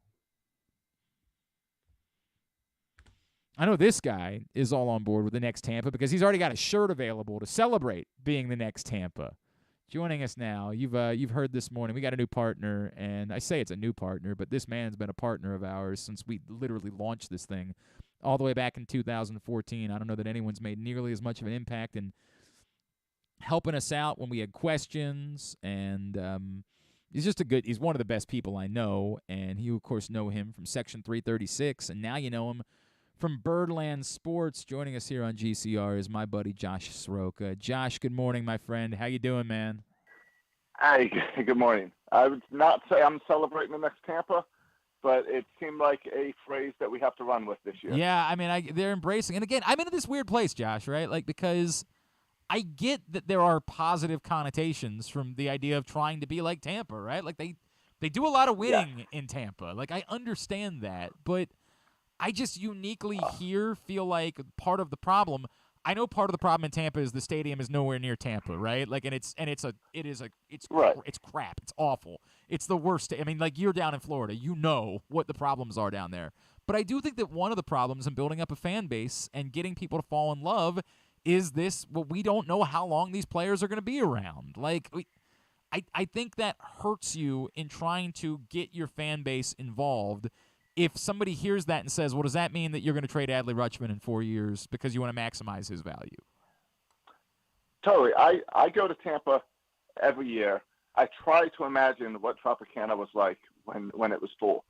I can't picture it in my head because it's such a dump of a stadium. So that's the first negative connotation of Tampa, right? Is the stadium. But you're right. The big thing is they've never won a World Series. Mm-hmm. They've been there, and I'd love to be there. I haven't been there. I'd love to see that World Series, but I want to win. Yep. And saying you're the next Tampa never takes that next stride to get, all right, we've been to the World Series, next year we're winning it. Right. It's always, we've been to the World Series, those guys go and be stars in other towns. Yep. And then in 5 years, we'll make the push again. I don't want that. It's a great comparison. You get to the World Series, the thought would be now you spend more money next year to add pieces to what you did in order to get over the hump and win a World Series, when to your point, typically it's been the opposite. You get to the World Series, and then well, we can't deviate from the plan. The plan has always been, as soon as we think this person's reached their maximum value, they got to go. Yeah, and that's where you sold the fan base on we'll be the next Houston, and trust the process. We're going through that. And I still trust Mike Elias. I have a lot of questions about ownership now because it's being ran as a business, and I understand that. But I would love to have an owner like the Mets where they're like, I want to win. What I wouldn't even give. Dan Snyder wants to win in Washington and tries to invest. Yeah. And here we've got a guy, I mean, he's got his other issues. But as far as Peter Angelos, I felt like always did at least want to win the World Series. He invested money. John Angelos, I have more concerns than I thought I had now as he is stepping up and outspoken more. I don't think there was anything in his 35 minutes that everyone's praising for him being so open. I don't think there was anything good in it. Yeah, I think it made me more concerned. Yeah, I'm trying to think. Like, I guess, again, if you're a Brandon Hyde fan, if you're a believer in Brandon Hyde, you're excited that, like, he's showing a commitment to Brandon Hyde, saying, his contract's No, I'm not. Okay, tell me why. Because there is no commitment. Okay. He wouldn't say how many years Mike Elias and Brandon Hyde are here. He's saying they're committed to the long term. That doesn't mean anything. You got to put solid numbers down. Okay. That's like saying we're trying to win, but then you don't spend money. Look, man, I hear you. That part is the part. And when he says, well, I'm not going to predict the payroll, I just keep coming back to, well, then who is? Like, who is? Right. You're the guy, man. Like, there's not another person we can talk to. You're the one. No. And I guess we're still waiting to open the books, and then maybe we'll find out a little bit more. But maybe we'll find out. I think that's going to make things look even worse. Well, all right. In the meantime, Josh, they're going to play baseball, and there is reason to be excited about the Orioles. At least the micro. No, it is. There's a lot of players to be excited. No question about that. I saw something really cool. So I want to ask you because I'm fascinated by the transition. I don't want to say transition, but this new venture that you've gone into making T-shirts. But I saw this weekend the tweet that you shared of Felix Bautista wearing the Mountain T-shirt from you guys. I know you've been an Orioles fan your entire life, and you've had the opportunity to talk to guys, and you've had the opportunity with the podcast to get to know guys. But how cool of a feeling was that for you that Felix Bautista was putting over something that you had created? That was really, I'll tell you, that was really cool. So Birdland Sports has started as this T-shirt company because I couldn't find any Orioles shirts I liked. They all look the same. They're all the official shirts look the same. And I always thought, well, maybe it's because I'm down here in Florida and they've got to have some cool stuff up at the store. And they didn't on the internet. And so I just couldn't find shirts that I wanted to wear. So I started to make my own. And what was cool is, I decided we had some players on Section 336 during the offseason. And I decided, I'm sending some guys some shirts down to Sarasota. It'll be like a welcome package when they get there. So I took the guys we had on the show, sent them down, sent a few others, and then Bautista sent that picture wearing it. And as a fan, it was like my Section 336 we've been doing for 10 years because we're lifelong Oriole fans. Yep. So, that's really exciting to see. And I think it was Urias in the background, it looked like. Yeah. Maybe. And it's cool to see that. Then I'll tell you, here's something that else was cool. Is on Friday or Saturday, I get a text message from some guys that work in the clubhouse down in Sarasota because they saw some of the players open up the shirts. They got so excited, and their message was exactly why I started the business. They said, these shirts excite us way more than anything that the Orioles officially have. Wow, that's cool, man. So that was a cool, kind of add-on of, I've got something here. And unfortunately, I decided to start this company in, the end of August, September last year.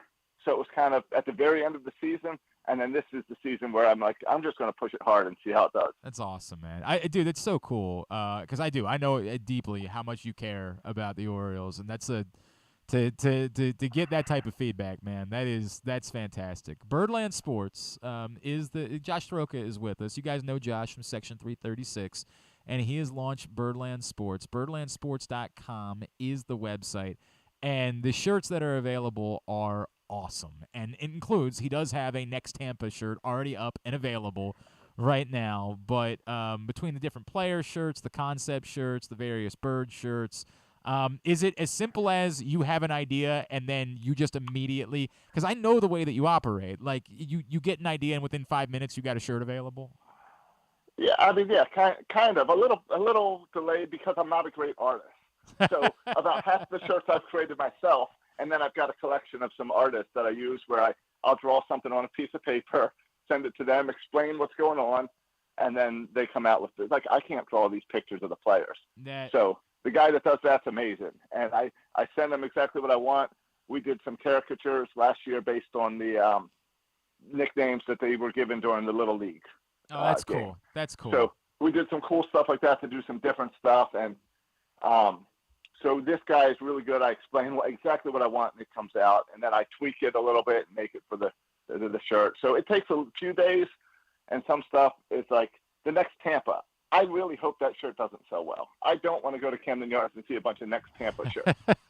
But I feel like someone had to put it out there. Yeah, capitalize on the moment. Right, exactly right. Right. And so that's not one I'll tell you, I didn't invest much in that. That one I made in about 30 minutes. Right. We got it up there. I get it. It's pretty simplistic. I can see that. It's simplistic. It's a little depressing of a shirt, but I promise you everything else up there is really good and exciting.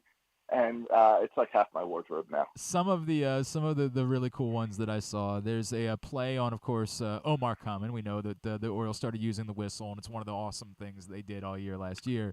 But there's a play on that with the bird. It's the birds are coming. There's a Maverick-style Gunnar Henderson shirt that's pretty great. Where did Hillbilly Hayes come from? That's one of the Little League nicknames. Okay. When they did the player they introduced Austin as Hillbilly Hayes.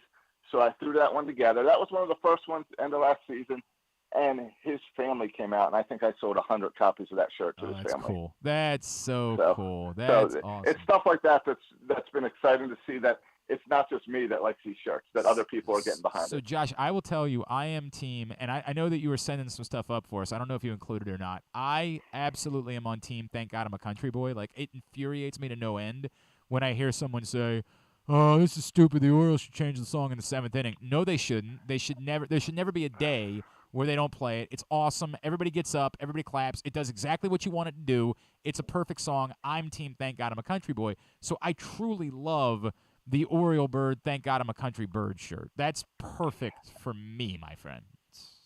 And it's something that they celebrated back in the 70s that they should be celebrating now constantly. I'm right there with you. There's the people who don't like it do not know the history and Correct. do not. Yeah, they've never seen like the day that playing all the time. Right, John Denver was standing on top of the dugout doing it. Like, it is a part of what made this place special. And to your point, like, Josh, there's 9 other innings to play plenty of songs at the stadium, right? Like, I think our guy Woody does a great job handling the music during the course of the game.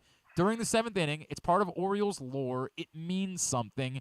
When my dad and my father is still with us, when we go to a game, he still stands up. It still means something to him. I appreciate that part of a baseball game, and I want to punch somebody every time. No, Stan's one of them too. It drives tell me them not to nuts. play Sweet Caroline. It's the same thing. Right, correct. Like, it's our thing. It's something special and unique that when other people come to town, they're like, "What's this all about?" Yeah, it's cool. It's cool. I dig it. I love that. Yep. So right now, I want everybody to check out birdlandsports.com and check out all these amazing shirts. Plus, we're going to be giving away shirts ourselves here on GCR, like with Would You Rather Wednesday. We're going to be giving away some cool gear from Birdland Sports, so I'm excited about that.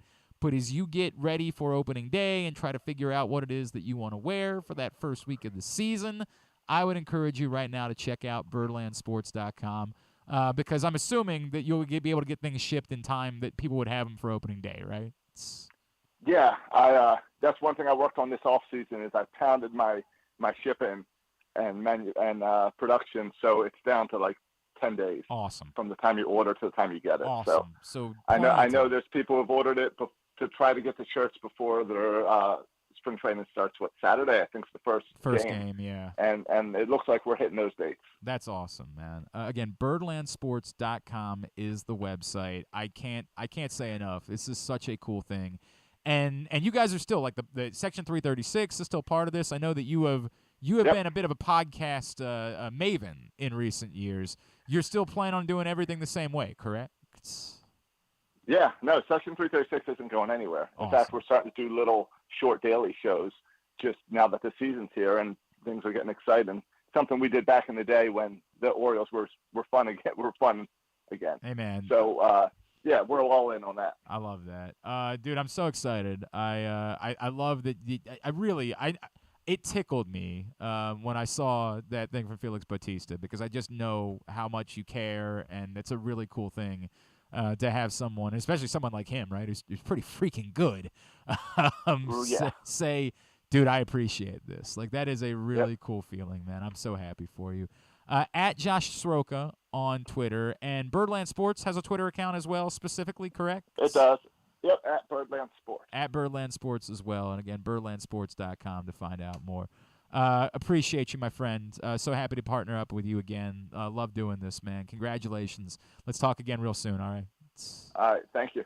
Josh Sroka with us here on GCR. Again, get to birdlandsports.com. In the next couple of weeks, I am telling you, we will be doing more and more with giveaways. I am really excited about this and appreciate Josh, who I'm trying to tell you is one of the nicest humans that I've ever come across, and really, like, I don't say it enough, when I was trying to figure out all of this, like, he was a resource beyond what I could possibly explain for, hey, let me tell you about technology. Let me tell you about how you can do this, getting away from radio and still try to make it quality and still try to make it something that people would want to listen to. And, you know, he built, straight shoot, he built our video capacity, Josh Sroka did, from essentially the goodness of his heart. Like, you know, not saying we didn't give him anything, like we did, but I know what it costs to get Josh to go do something. Like, we got the most significant discount that you could ever possibly imagine. From essentially the goodness of his heart, he took care of all this. And he's a great dude. He's a great dude. I've gone to games with him. He's just a really, really good guy, and I'm very happy for him. So check out birdlandsports.com. Very, very cool. All right, when we come back in, we will get a tidbit, and we will get Tubular to wind things down for a Monday edition of Glenn Clark Radio. Gambling can be a fun and entertaining experience, but there are risks involved. If you're planning on betting on the game at the casino or on your phone or computer, know your limit, stay within it. Set a budget and a time to stop. Remember, gambling isn't a financial solution, and it doesn't mix well with alcohol or drugs. Know the risks and have a plan before you begin gambling. For free and confidential services, call 1-800-GAMBLER 24/7 or go to helpmygamblingproblem.org. Baseball season is finally here, and what better way to celebrate than with some fresh gear from Birdland Sports? As a small business run by O's fans, Birdland Sports offers a great selection of unofficial merchandise, including unique designs like Birds Are Coming tees, player cartoon shirts, and championship prediction designs. And the best part, their prices are more affordable than the big guys. Get high-quality gear without breaking the bank. So whether you're heading to the ballpark or watching from home, show your love for the birds with Birdland Sports. Visit birdlandsports.com today to browse their collection and gear up for the season. Let's go O's. Whether your focus is luxury and comfort, convenience and technologically advanced connectivity, or sporty performance and aggressive styling, we've got the perfect Highlander for you. Check out buyatoyota.com for deals on new Highlanders from your local Toyota dealer today. There's something for everyone this February at Laurel Park. Come watch live horse racing every Friday through Sunday and join us on Saturday, February 18th for the Winter Stakes Spectacular, featuring 6 stakes races and $900,000 in purses, including the General George and Barbara Fritchie Stakes. The fun doesn't stop there. Stick around for our winter Mardi Gras celebration with live music, delicious food and drinks, and a carnival atmosphere. Plus, don't miss out on President's Day holiday racing on Monday, February 20th. Visit laurelpark.com for more info. That's laurelpark.com for more. See you at the track. Another Orioles season is in the books, and the bat-around was there every step of the way as the Birds posted their first winning season in 6 years. And after promoting 2 #1 overall prospects in Adley Rutschman and Gunnar Henderson, Mike Elias has said it's liftoff from here. Hi, I'm Paul Valley, and along with my co-host Zach Goodman, we'll be here every Saturday from 10 a.m. to noon all off season, discussing every signing, trade, and waiver claim as we navigate the cold winter months that lead to spring training. You can watch us at youtube.com/pressboxonline and Facebook Facebook.com/PressBoxSports or listen live at PressBoxOnline.com/radio. And if you miss a show, you can find us anywhere you get your podcasts. So tune into the Bat Around with Paul Valley and Zach Goodman every Saturday from 10 a.m. to noon right here at PressBox Sports.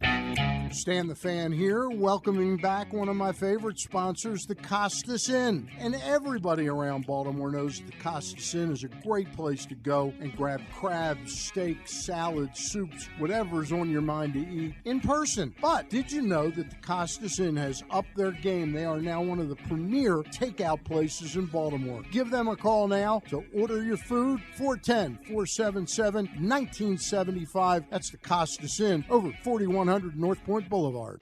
If you need more of Glenn, you can also hear him every Sunday with Rita on 105.7 The Fan. But also, if you need more of Glenn, what's wrong with you? All right, winding down for a Monday edition of the program. The Baltimore County Police Department is hiring, and they have a hiring event coming up this Saturday here in Towson. If you've been thinking about a career change, you know someone who is struggling to maybe launch out of high school, young person, I would maybe just wander over, because on Saturday not only can they take the written test, but they can also take the agility test, which, as you know, I set all of the records for. I am the greatest agilitor. Agilitor, is that what it is? You're the most agile.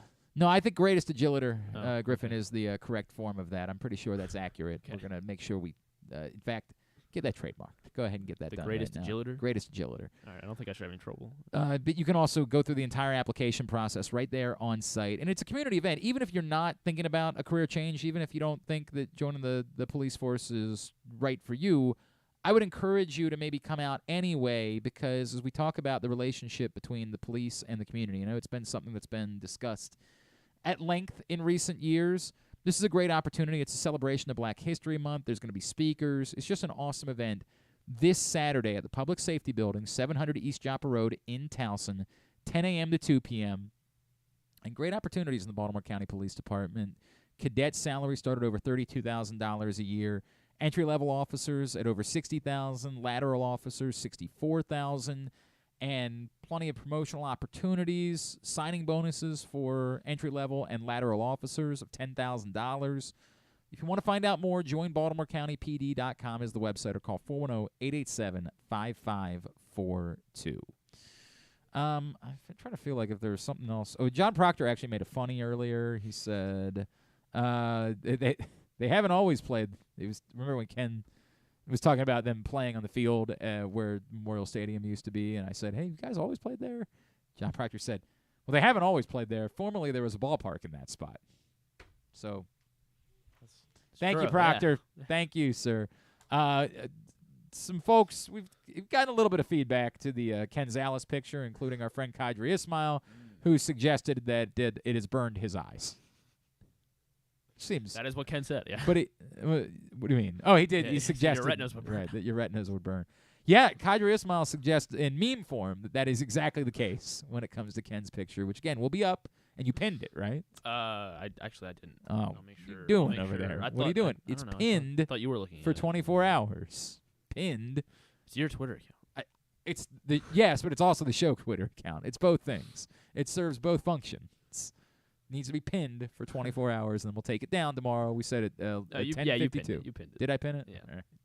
Look at me over here. Yeah. Look at me over here saving the day. Professional. Because I believed in you. Sure. That's what it was. I'm sure that's the case. All right, let's get a tidbit. Tidbit is brought to you today by the print issue of Pressbox, which is available for free at your neighborhood Royal Farms and at those hundreds of locations around town where you find Pressbox. So read it all. PressBoxOnline.com. Gunnar Henderson is on the cover. Again, go get it right now, wherever you find Pressbox in the community. All right, so I know that you didn't want to talk about it, but I mean the NBA All-Star festivities were this weekend. If there was something to talk about, I would talk about it. There's nothing to talk about. Well, what about DK Metcalf in the Celebrity All-Star game? What about him? Getting that block and then throwing it down. Okay. And then getting drug tested afterwards. Yes, by the NFL. I saw that on Twitter. Twitter. The video that when he jumped like 10 feet in the air. Like the Twitter video? Yeah, the Twitter video. That's that's not real, right? I don't know. Like sure? You're not actually trying to suggest that that's. Come on, dog. That was impressive. Yes, because it was doctored. How? It was really well done. Oh, for God's sakes. Mac McClung did win the slam dunk contest. Yes, he did. Much to Glenn's, Why? I don't care either way. I'm not angry about it. It sounds like you're angry. Why would I be angry about it? His 2 games played are the fewest His dunks ever. were cool. I can watch them on Twitter afterwards, and I did. His 2 games played in the NBA are the fewest ever by a player to win the dunk contest. Yes, I was talking about that this morning on the show. At this point, they absolutely, because they're not going to get the real players to participate in the thing again. They should just let YouTube guys get involved. Maybe Zion teased playing next year. I mean, Zion's not going to be. Everyone wants John Morant to play in it. John Morant said he's not going to do it. Anthony Edwards said he's not going to do it. Zion's going to be hurt. Who are you kidding? There's Zion no might be world in the Zion. No, he's not. It's over for the real players being a part of the dunk contest. They're lucky they were able to get the real players to go to Utah for the All-Star game. This was definitely the year where I thought the players were going to be like, yo, dog, I'm good. Like, no thanks. It's fine. So open it up. Not just for fringe players. Open it up to somebody who can do amazing dunks on YouTube and let them come in and be a part of the thing. Create a spectacle out of it. Create something where that's what nobody gives a rat's ass about Mac McClung except for the 6 people that care about Mac McClung. Sixers fans. The Sixers fans didn't even know he played for them. Stop. No, a billion Sixers fans were like, he's with us now? What are you? Is he? Like, stop. Sixers fans don't care about it. There's a handful of people around D.C. and Northern Virginia that care because he's from there and he went to Georgetown. And there's a handful of people from Texas Tech that care because he went to Texas Tech. But it's a handful. Stop. Like, nobody cares about Matt McClung, but we all were willing to watch because it was a spectacle. He was doing amazing things. So stop trying to make it just players. Go get dudes who have incredible YouTube dunks that aren't NBA players. Invite them in and just make it a full-on spectacle. Do amazing things. Let somebody focus on nothing but the dunk contest for like a week leading up to it, whereas these guys have to play basketball. They don't just get to focus on dunking. Let somebody spend the next 6 months preparing the most amazing spectacle of slam dunks that you ever possibly see and let them be in the dunk contest. Oh, there you go. You solved it. Thank you. Nothing's going to solve it. But so he joined Spud Webb as the only other player 6'2" or shorter to get 350s on a Spud on a Webb dunk was contest. 5'8". I mean, he was even shorter, So it was like significantly shorter. really stretching this to put Mac McClung in it. Well, Nate Robinson did a dunk contest once. Did he win it? Oh yeah, I don't think so. At least he didn't have 3 separate 50. Well, I mean, I'm pretty sure he won it, or he at least. I don't. Maybe he didn't win. Right, maybe he didn't win. He might not have won. I seriously, I have no idea. Dunk contest. Nate Robinson. He did a few. In I know. fact, he did a few slam dunk contests. Oh, in 2006. It looks. Did he win? At least that's what it says. These YouTube videos, yeah. It looks like he won twice. I mean, 2009 he won. It's totally possible he didn't get the specific scores that you're talking about. Right. But yeah. He was definitely a shorter dude that was pretty damn good at dunking. Bring Nate Robinson back to do it. Yeah, he won. Right, so he won 3 of them. In fact, he won in 06, 09, and 10. Wow. Yes. So Matt McClung, he played 2 games. Those are the fewest ever by someone to win the dunk contest. The previous player to have played the fewest games, NBA games, before winning the dunk contest. Can you name who it is? No. Bet you could. Michael Jordan? Not Michael Jordan. What do you mean? You bet I could? Nate Robinson? Not Nate Robinson. Spud Webb? Not Spud Webb. I mean, how the hell am I supposed to know? This guy played his rookie year. It was 96 and 97. Played 39 games before winning the dunk contest. Kobe? Kobe Bryant. Okay. Yes, Kobe Bryant. So Matt McClung wow. now holds that record over Kobe Bryant. God bless. And then also Jason Tatum, of course, went off, as Jeremy Conn was saying. He had the 55 he set the points. record. Yes, most points scored in an All-Star game. And he becomes the 7th player to score 40 or more in an All-Star game. No chance. Do you think you can name the other 6? I'll just guess good players. I don't remember anything about Kobe Bryant. No, not Kobe Okay, Bryant. it's unlike him. Michael Jordan. LeBron James. Yes, Michael Jordan. LeBron James. Shoot, I lost it. I had my great. page up. This is no, dynamite. not LeBron. Okay.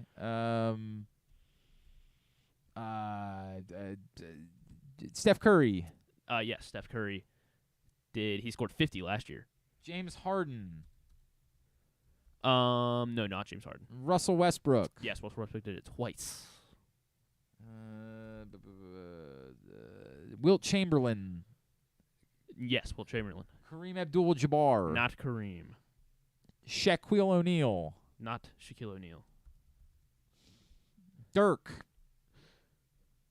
Not Dirk. Dr. J. Not Dr. Allen J. Iverson. Kevin Garnett. Not Kevin Garnett. Dwayne Wade. How did I lose my page? You don't even know? I do remember because I looked at them, but I don't know how I lost the... Oh, for F's sake. What are we even doing here? All right, here we go. I have it. Kawhi. Not Kawhi. Hakeem Olajuwon. Not Hakeem Vince Olajuwon. Carter. Tracy McGrady. Not Tracy McGrady. There's, what do you have? Dominique Wilkins. Not Dominique Wilkins. There's two more, right? How am I supposed to know? The guy who previously had the record of 52 points. He said it in 2017. Who would 27 is a recent player? They're both these last two guys are both active. Klay Thompson. Not Klay Thompson. Damian Lillard. Not Damian Lillard. Paul George. Paul George he's not the one that I'm thinking of, but yeah, Paul George in 2016 dropped 41 in the All-Star game for the East. On Valentine's Day in 2016. Who cares? This guy previously had the record, 52 points. Joel Embiid. Not Joel Embiid. It is a big man. Anthony Davis. 52 points in the All-Star game. Cool. I mean, what am I supposed to have an opinion about this? I mean, I guess so. Who cares? It's like, right, stop. I can't. Tidbit was also brought to you today. All-Star game. Nobody. By your local Toyota dealer and buyatoyota.com. The Toyota Tacoma comes in a range of models and trim lines, so you can choose the perfect Tacoma to reflect your unique personality and driving habits. Check out buyatoyota.com for deals on new Tacomas from your local Toyota dealer today. Tubular is brought to you by PressBoxOnline.com/offers. You can bet on college lacrosse. Did you know that? Sign up right now. $5 bet with DraftKings. Get $200 in free bets, but you got to use the link at PressBoxOnline.com/offers. Bet on college lacrosse. Right now, PressBoxOnline.com/offers. Here's what's coming up tonight, totally tubular-wise. Morgan State is at home. They host Howard at 7:30. Coppins at Norfolk State at 7:30 on HBCU League Pass Plus. Big Ten hoops, Minnesota, Illinois at 9 on Big Ten Network. Minnesota's playing tonight and then turning around 2 nights later and playing at Maryland. Let's go. Yeah, bet the farm. They stink already.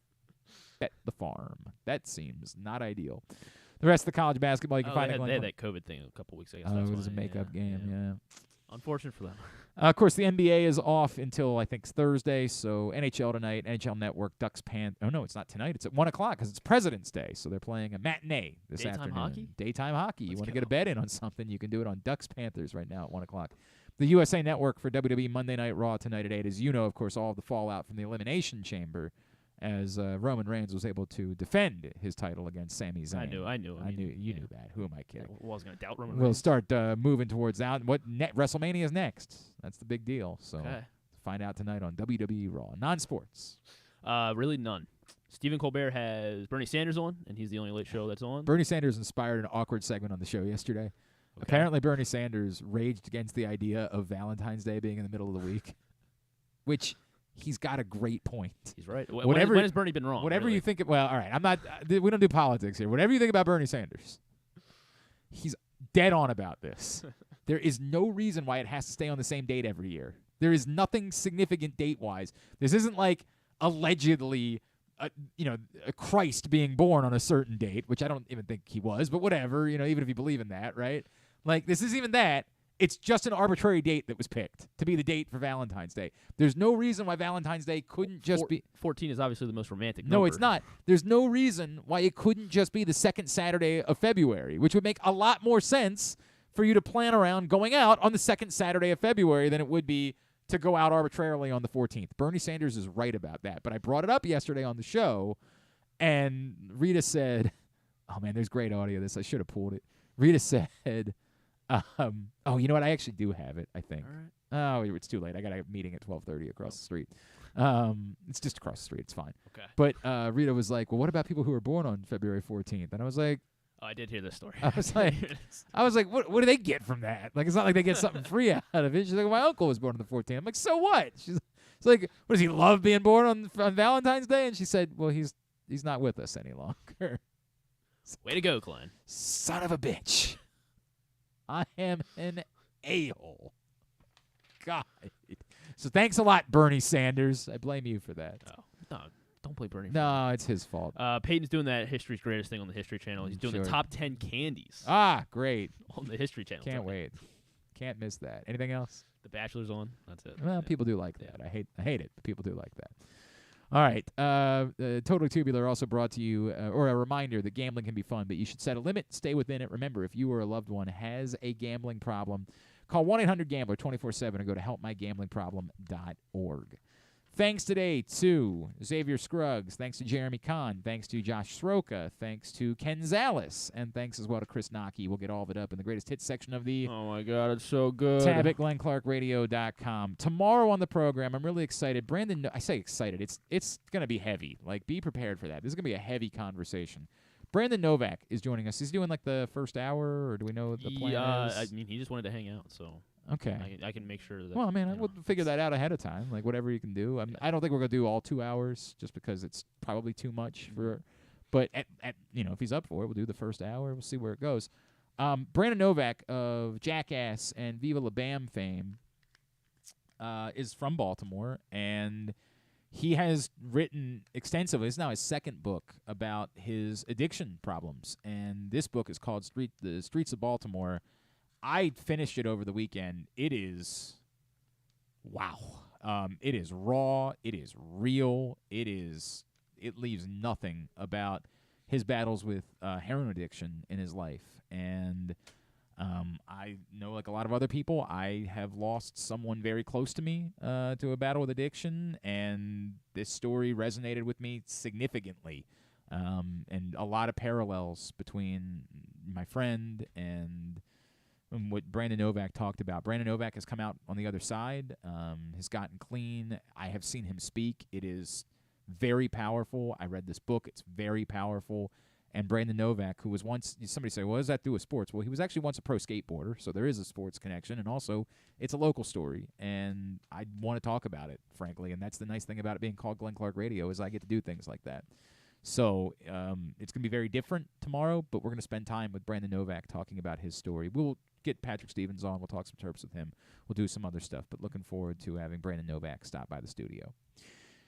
All right. Thanks to everybody at PressBox, all of our great sponsors and partners, including the Baltimore County Police Department, Problem Gambling, Royal Farms, the Costas Inn, Maryland Jockey Club, Grade 8's Memorabilia, Birdland Sports, Maryland Vascular Specialists, your local Toyota dealer, buyatoyota.com.